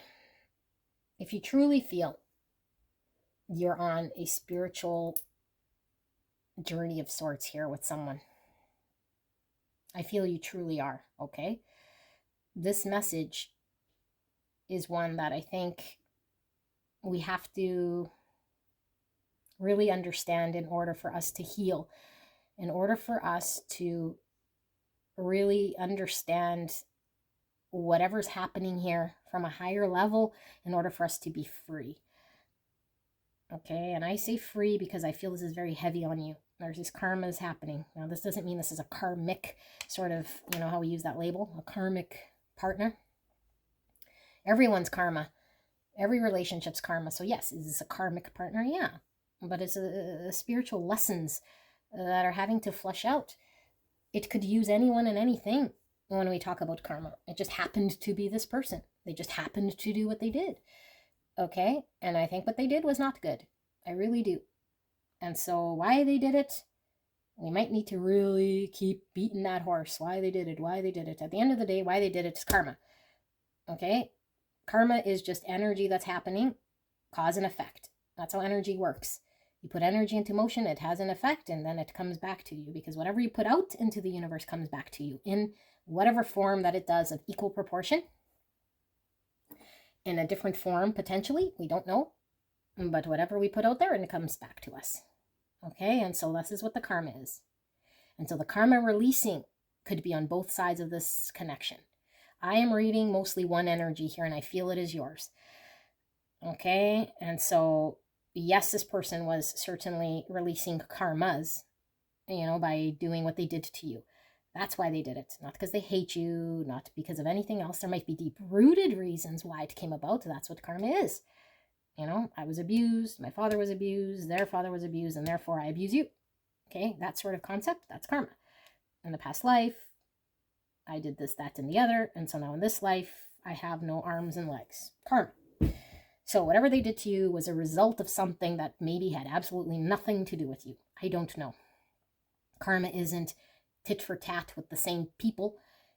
It's just an isness that's happening to you because karma energy is balancing. So this message to you is about how do you release this karma. This doesn't mean release this person, because I think maybe what you're trying to do is cut this person out or release them or get over this thing. Okay? And when we say get over, I think how you're trying to get over it, I think isn't working for you. And this is why we can't get over. I can't just say, wake up, get over it. Okay? And I know sometimes I communicate the get over, but the get over needs to be broken down so you understand it. Yes, in the long game, get over it is the ultimate thing, but getting over it in a way that helps us heal and release the karma, that's what we need to do. Okay, so I never want to see that card again. Now we're talking about what we need to do in order to release the karmas. We need to go inwards. Nothing this person can say or do will ever allow you to release whatever's going on within you. So in order to release whatever's going on within you, we need to look at first to see how it's functioning. Okay, so what's functioning within me?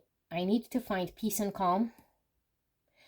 And the reason I need to find peace and calm, we already said, is because the karma here is for me to be able to make changes in my world. Period. Okay, because that's what's going to bring me peace and calm. If I don't resolve this, this is why the universe is putting this person and this thing up in front of me. Okay, if I don't, I'm going to continue to experience pain, suffering, and all the things I normally do.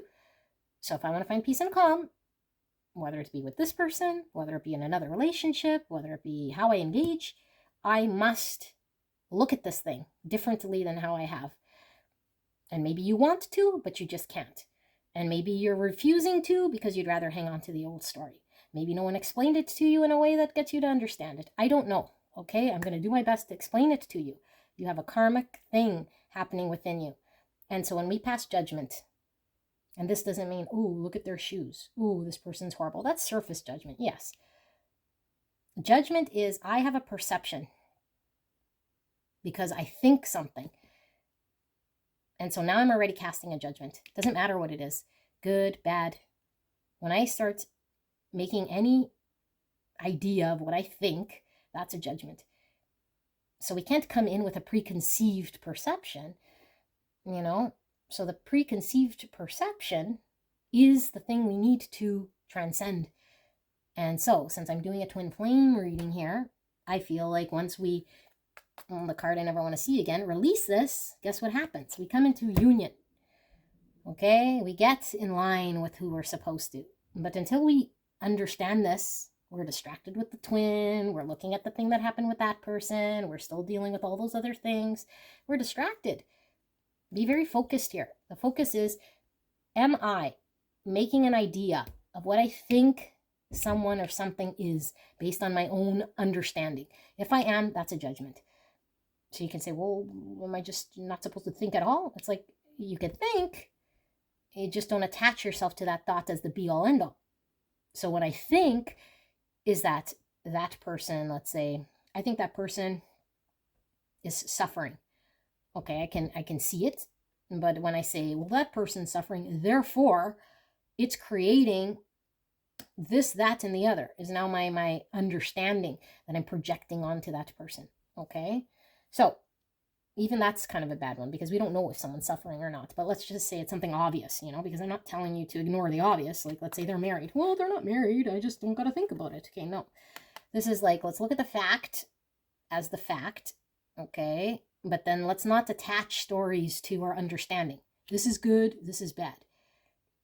This does this and this does that. We don't know. And this is what it's trying to transcend within you. And I feel like this goes beyond how you engage with people, but it's manifesting in this way. And so it's creating conflict and trauma in your life. But it's deep-rooted because there's a judgmental part of self that judges your own self that you might not even see, that's very subtle. And so we're needing to consistently work throughout this sort of thing and put in the energy we must. Okay, and how does this show up? This shows up as forgiveness. The minute I start to feel anything but expansive, I need to infuse it with forgiveness and love, compassion and gratitude. So I feel like for this group, there's something here that we're judging that's hurting us, and we're projecting our idea. Well, it did hurt me. Okay, but that's very surface. And remember what I said, as long as you want to hang on to that, to being right, you can go ahead and keep saying that. Okay, but now we're doing big grown-up stuff and we're looking at the deeper layer here. Because I feel like this group is wanting to hang on to some sort of judgment story. For whatever reason, it's easier. I don't know. Okay, so now we're going deeper and saying, I got to find forgiveness. And so the forgiveness here has to start from within myself. And so I must get there. I'm not going to just find it. And how do I find it? If my energy isn't expansive, if it's not a positive And when I say positive, I'm not saying good, bad. I'm saying positive as in it expands, it's open. Love, gratitude, forgiveness. That's expansive. Contracting energy is sadness, judgment, jealousy, resentment. That's contracting. Okay, so are we expansive or are we contracting? Then we'll know if we're doing judgment. So if I have any thought, be it myself, this person, a situation, if I contract, stop it and take a look at it. And now let's infuse it with forgiveness. Oh, I'm having that thought. I need to forgive myself for this thought. The thought exists. I'm not going to suppress it. I'm going to just acknowledge that the thought is there. I am not the thinker of the thought. The thought is coming, manifesting through me, just like a function of the body. Okay, thoughts are a function of the body. I didn't pick through a catalog. Let me have this thought. It came. It arose. Just like your blood is pumping and your eyes are blinking. You don't say, okay, blink, blink, blink. It's happening. Okay, it's happening. So the thoughts are happening. But when you identify as you being the thinker, I had that thought, damn it, I'm so judgmental. Am I ever going to get over this karma? There you go. You're doing that judgment again. It's like, here comes that thought. I am not the thinker. I forgive myself for even thinking I was the thinker. I forgive myself for the thought, but there's really nothing to forgive because you're not the thinker of the thought. So really, what are you forgiving? You're forgiving your bodily function for doing what it does. Okay, and so when we have egos, they come through us as attachments to that thought. And so this is why we're doing this, because I feel like when we contract, it's the first sign that we have a thought that's misaligned with the truth. It's attached to a perception you have of yourself, and the perception you have of yourself is creating some form of judgment, which is perpetuating suffering in your world. Okay, and so whatever that thought is, okay, and for some of you guys, maybe it's not contracting, but it's an energy that's not stemmed in love. So I'm saying, you made me feel bad, or you're now in the doghouse, or they did this. That's judgment. That one's more obvious, That one's more obvious, and so we want to be right. We want them to apologize. Well, where is that coming from? Okay, and if you're there, then you're in some sort of egoic energy of thinking someone owes you something. And they don't. They're just living out their karmas, just like you're living yours. And so if you're in that energy, you could be in this energy, but you're going to experience suffering in your world because you're always going to be at the mercy of someone doing something from shadow. Always. Someone didn't please you. Someone didn't live up to your expectation. Someone always owes you an apology. Somebody cut you off. Like, people will do this. It doesn't make it right. It just means they're in shadow. It doesn't pull at me. Why would this person have any control over me? I am a sovereign being. I'm a divine being of God here. So if I let somebody pull at my energy, they need to apologize or they need to do all this stuff. They need to say they're sorry. Then I'm still in some sort of fantasy land here. And I'm still attached to the egoic belief. So I feel like we're needing to consistently sort of work on this energy because this is the message that keeps coming through. So what's happening? We're suffering here.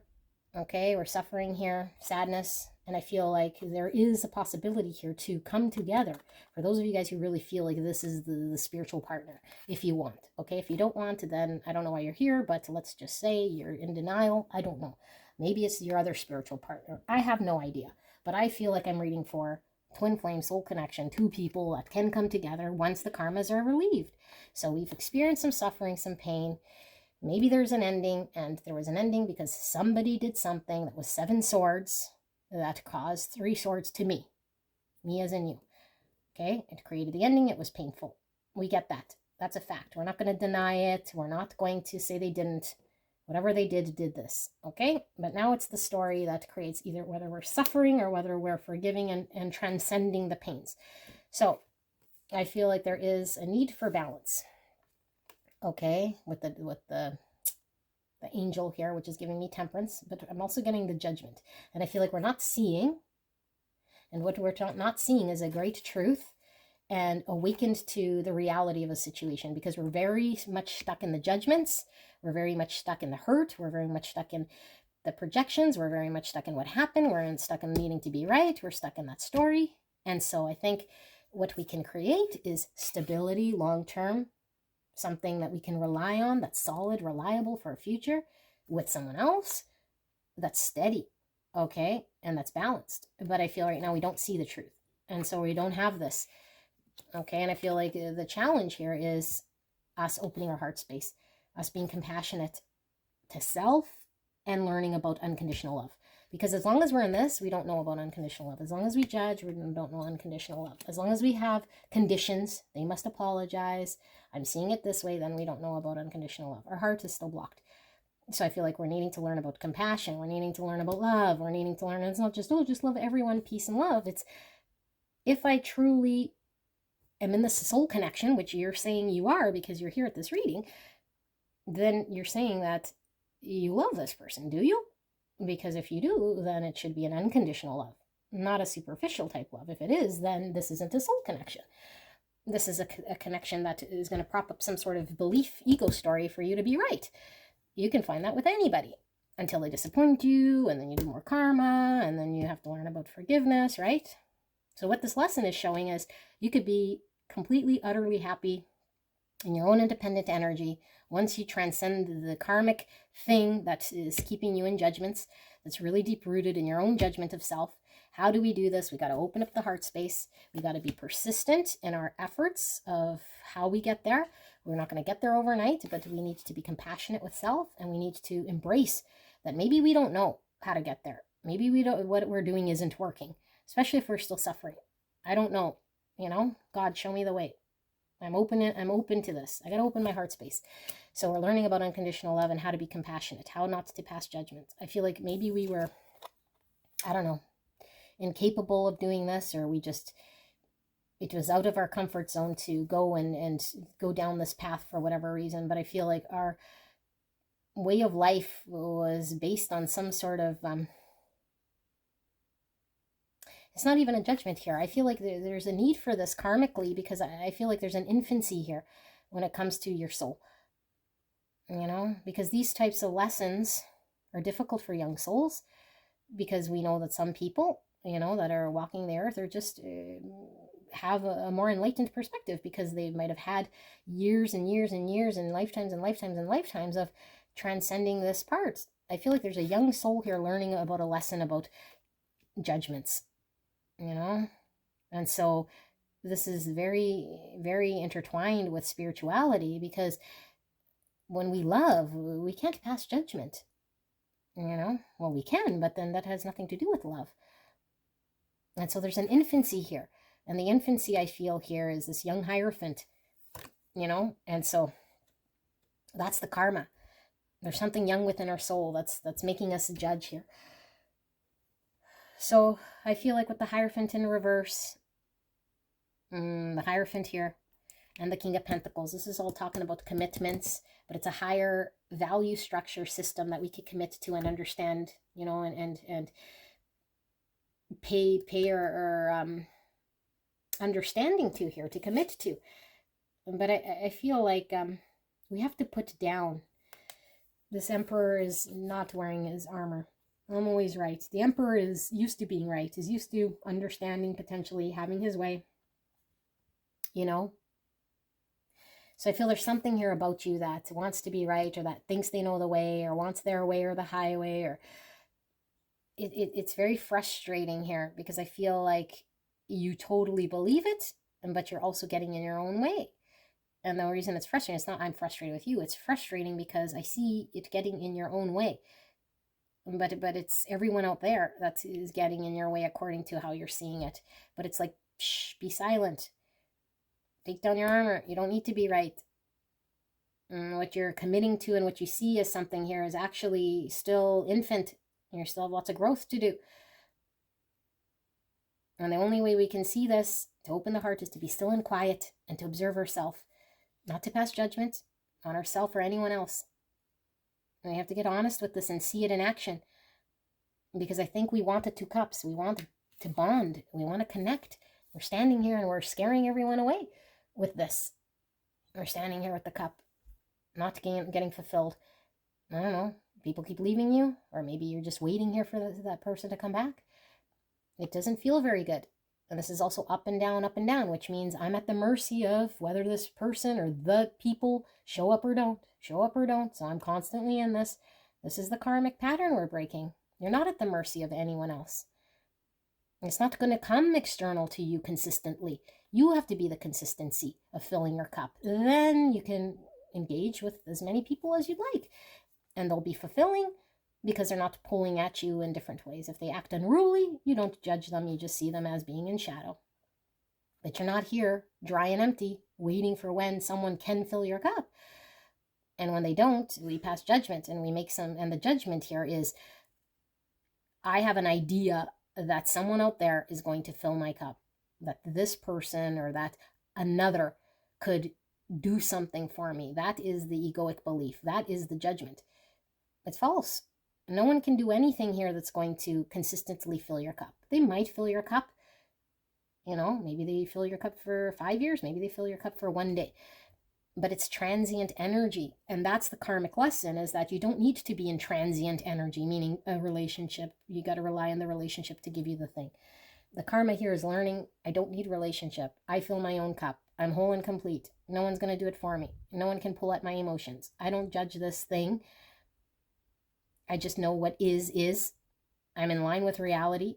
I'm not up and down. I'm not at the mercy and the turbulency here of what's going on external.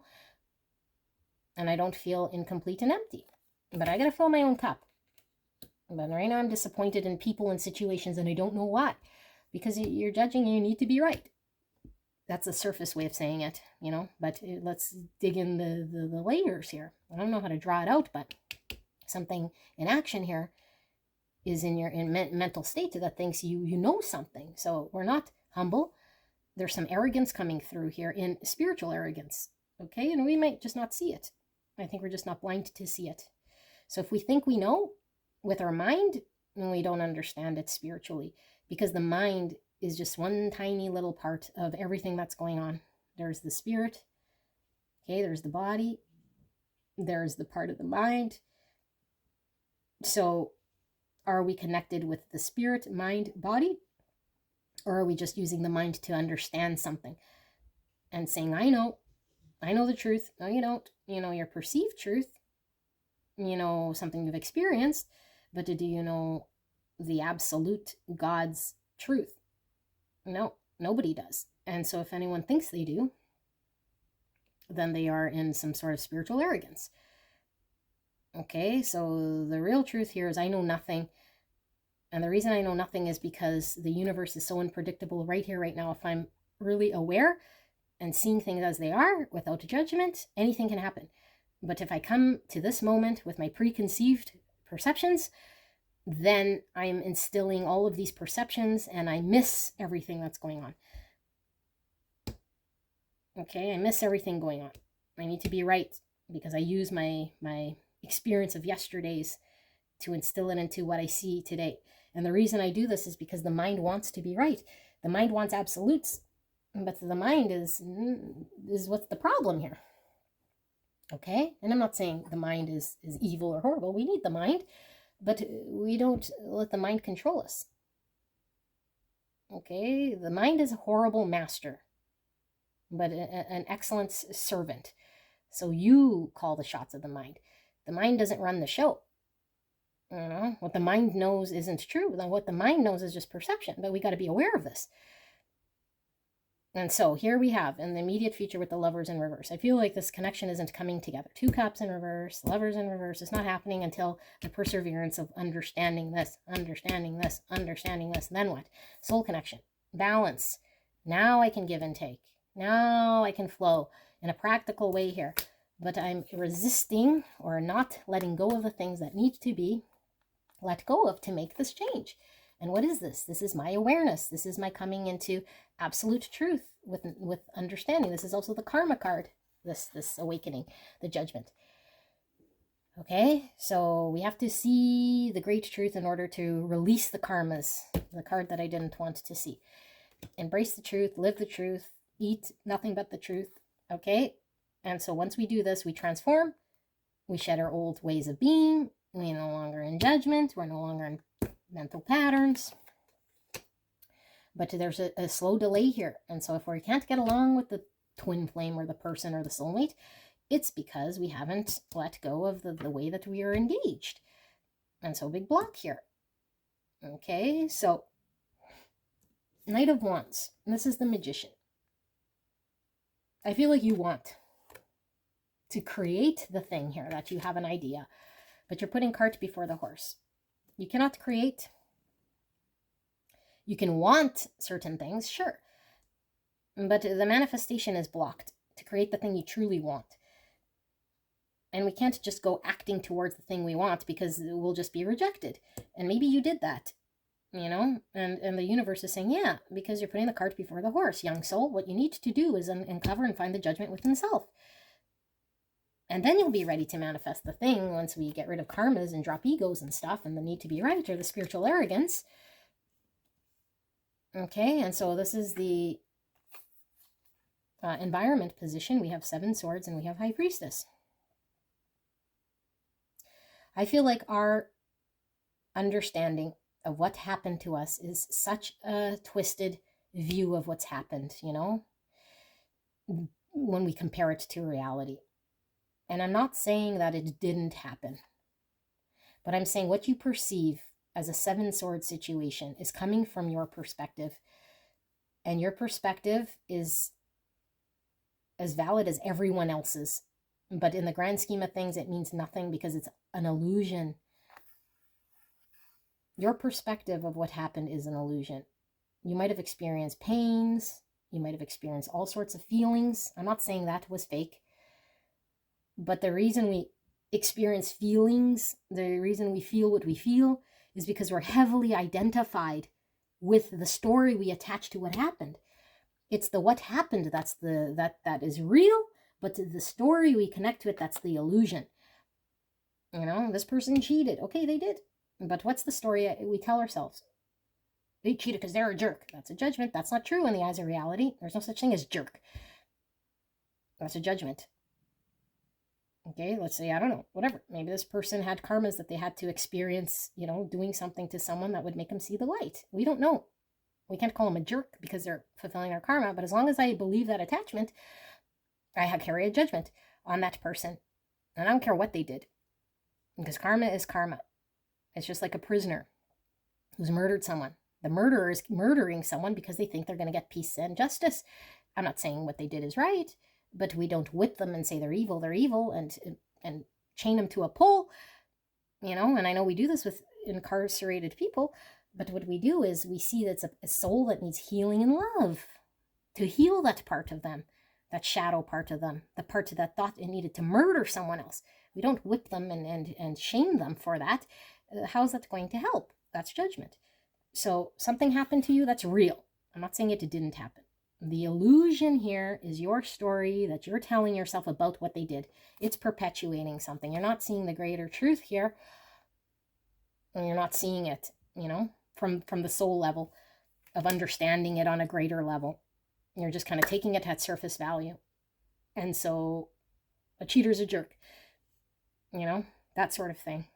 Okay, you want to believe that, you can, but this lesson here with this karma thing is going deeper than that. It's making you take a look that, are they really a jerk, or is that just your understanding because society's planted that in you, and so you started to believe it to your core? Everyone who cheats is a jerk. Well, let's look at this situation on an individual level. I'm not saying cheating is okay, you know, or I'm saying what they did was okay. No, what they did, I guarantee you, was not in line with something that felt good. Okay, I believe you. But what you're telling yourself now is what's perpetuating the suffering. That's the illusion. It keeps you in suffering. It doesn't let you manifest and move forward. So this is the karma we're trying to release. This is the judgments and the thing where you need to keep shedding the light on this thing. Okay, so this is in our hopes and fears. We have 4 pentacles. Things are stuck here with the twin. You know, I think things are really stuck here. And I think for this group, you might see this person, I don't know, for some of you guys, maybe they're creating something, you know, with someone else. It might be in a third party. They might look like they have it all together. They might seem like they don't care of something. Because I feel like you're unhappy. And I feel like things are stuck, you know, and Spirit's saying, yeah, because in your mind, maybe you thought you knew what the cause and effect would be. But you don't. You don't know more than the universe. So just because this person did this thing, maybe you thought, okay, they'll do this other thing. And it's like, no. That's your understanding. It's an illusion of what you thought would happen. But the universe is unpredictable. Anything can happen at any point. And so I feel like you're unhappy. I feel like you want to manifest something. I feel like this person and you aren't coming together, you know? So what is this telling me? This is telling me that something happened here, that the only way we can allow ourselves to move through is understand where we're making judgments, where we're thinking things need to be just in a certain way because our idea of justice is the right way, or the story we identify with what justice will mean in this situation. What I think will bring justice in this situation is a perceived idea. It's keeping you in suffering. This person hurt me, therefore they owe me an apology. Or this happened, therefore this. No, it's not. We just need to know that justice is going to happen because karma always balances out. We're not the justice maker. We don't need to force it. We don't need to do anything at all with that person to balance out the scales of justice. God will take care of that. Karma takes care of that. Energy will take care of that. Cause and effect will take care of that. What we need to do is worry about our own karma. And our own karma says we will perpetuate the same pain unless you learn the lesson. You got to release this karma. Move beyond drama. Create your own path. Make room for good energy. How do I do this? How do I balance myself? How do I bring justice to myself? You know, it's not how do I make this person bring justice to a situation. It's how do I bring justice from within me? Because within me is the imbalance. Nothing to do with this situation, this person. This just catalyzed this as a mirror in front of you to deal with this internal thing. Okay? It's not about this situation or the circumstance or this person. It is what is going on within you that needs to embrace the truth for you to find justice and balance within self. And so we got to persevere through consistently cutting through our own illusions, our own stories, you know, so we can manifest the thing we want because you're capable of this, but we can't manifest it until we are clear of illusion. Because as long as the illusion exists, I keep manifesting more of the same. People running away, pushing me out, it's not balanced, I'm holding my cup out, no one's giving me love. See? I've proven myself right. It's like, yeah, you are, because you keep manifesting the same thing. It's you who's doing this, not them. You who's imbalanced. You who needs to find the justice within self so that your cup can be filled by someone else eventually. But once your cup is filled with yourself, once you stand on your own filling your cup, then you'll meet a bunch of people who will come, ironically, that want to fill your cup. But you don't need them. You can choose, because then the option's yours. Who do I want? What do I want to do? Whatever I want. And the world's your oyster. You know, you don't have to peg yourself to someone, some situation. So I feel bad for you, you know, but I feel like you're the one getting in your way here. I feel there is a spiritual arrogance that keeps coming through, you know, so let's be silent. And silence doesn't mean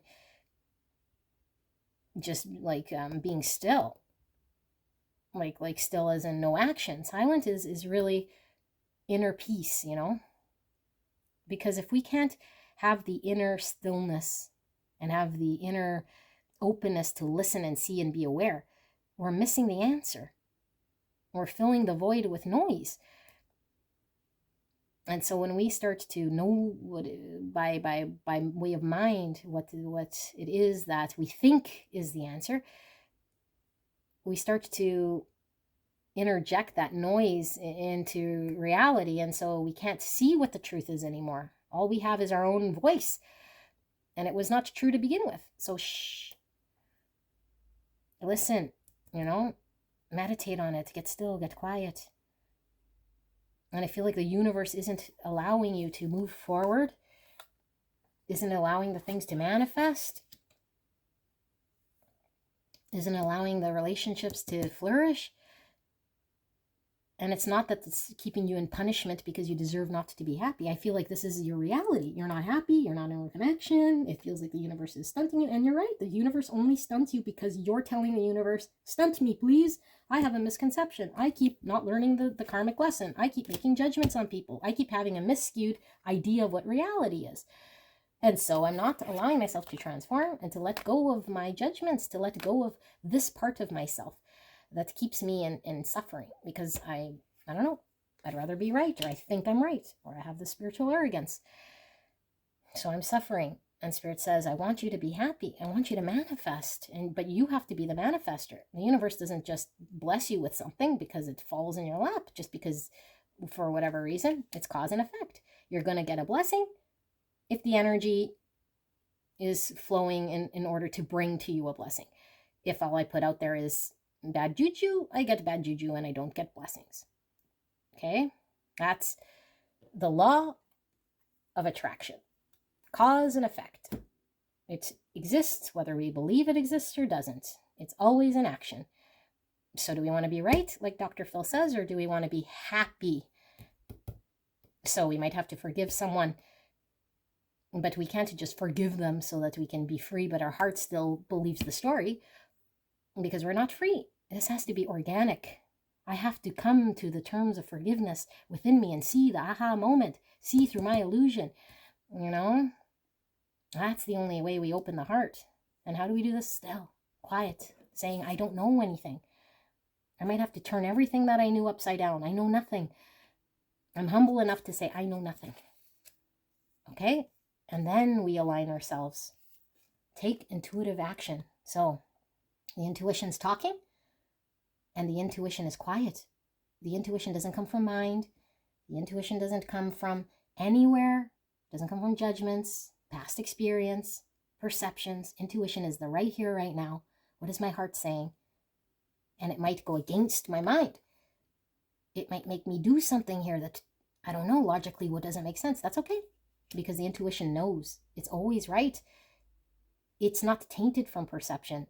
It comes from the heart space. It's always right when we follow intuition. Okay? It knows yes or no. That's all it knows. It doesn't make stories. It knows when something feels good and when it doesn't. Okay? It doesn't have a whole chain of reasoning. Are we in line with intuition, or are we keep feeding the story? So I need to develop this inner intuition. And how do we do this? By being still. Not feeding the mind story that we identified with. Okay? And this doesn't mean be in denial. This just means identify the attachments to the story of when we make judgment. Are we contracting? That's your flag, you know? Or am I open and expansive? Am I showing forgiveness, compassion, and love? What am I doing right now? What's my energy telling me? You'll know. You feel it inside. Is it this or this? Well, how are you feeling? And then you know you're having a thought. If I feel like this, it's a good thought. If I feel like this, it's a bad thought. Bad, okay? A contracting thought. A thought that keeps me in this perpetual state of suffering. If it's open, then it's good. I'm in line with the universe and reality. The reality feels good. It's expansive. When I start contracting, it's saying I'm deviating from reality. I'm now going into areas of perception. Okay? Karma releasing. Move beyond drama. Create your own path. Make room for good energy. Only you can do this. Okay? Don't wait for it to happen. You have to get active. Well, you don't have to. Do whatever you want. You're here. This message is for you. It's a lesson for you to learn this. And if you don't do it with this person, like I said, it's going to come in front of you again. And we don't want to see you like this. I don't want to see you like this. I'm sad. You know, you deserve love. Yes, you do. But the universe isn't going to say, well, you deserve love, so let me just give you the love. The universe is going to say, in this lifetime, you must learn about the judgment in order for you then to embrace what love really feels like. How do you do that? You must experience this lesson. That's the karma. Then you'll know what real love feels like. Then you know how opening the heart space is. And you can't experience the sweet without understanding the sour. Or else we wouldn't know what the love is if we don't experience the opposite. You have to experience the opposite to know the blessing. The blessing, the blessing. Okay? Discover peace and calm. So, beautiful people, this is your reading. Let me give you some of these guidance cards, because I feel as though I did this for the other two, and I almost forgot for pile 2. Although your reading is filled with advice, I wanted to see what Spirit wants to give you. Beautiful pile number 3 in way of guidance and advice for pile 3. Spirit, what are they needing to know, please? And thank you. Thank you so much, Spirit, for this beautiful message, for beautiful pile number 1. What is it that pile 1? Why do I keep saying that? Maybe you guys resonate with 1. Pile number 3. What is it that pile 3 is needing to hear in way of guidance that's going to help them for the greatest and highest good of what they need to hear right now? I feel there's one more. Okay. Gorgeous angels. Never alone. My bond with God and the angels is a flame that illuminates my heart, regardless of the darkness around me. This bond is the foundation of my inner strength. It allows me to go on having faith that all things will fall into divine order for my greatest benefit. I ask the universe for guidance, knowing I will always receive its help and protection. Today, the sun will rise and shine for me. I am never alone. Beautiful. Awareness. I open my consciousness to my true self. I understand that I'm here to grow, to free myself from conflict and drama, and to discover who I really am. Today, I release the illusion and the limitations of the material world in order to elevate my being towards the eternal light. I grow stronger and stronger as I explore the wonderful being that I am.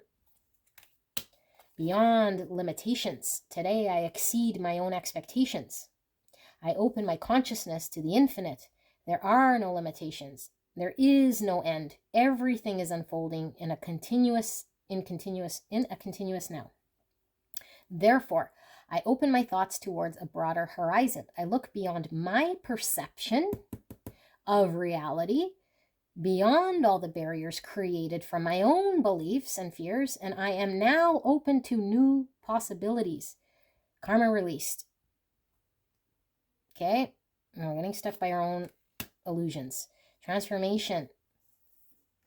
I am consistently evolving. I improve inwardly by working on my own weaknesses.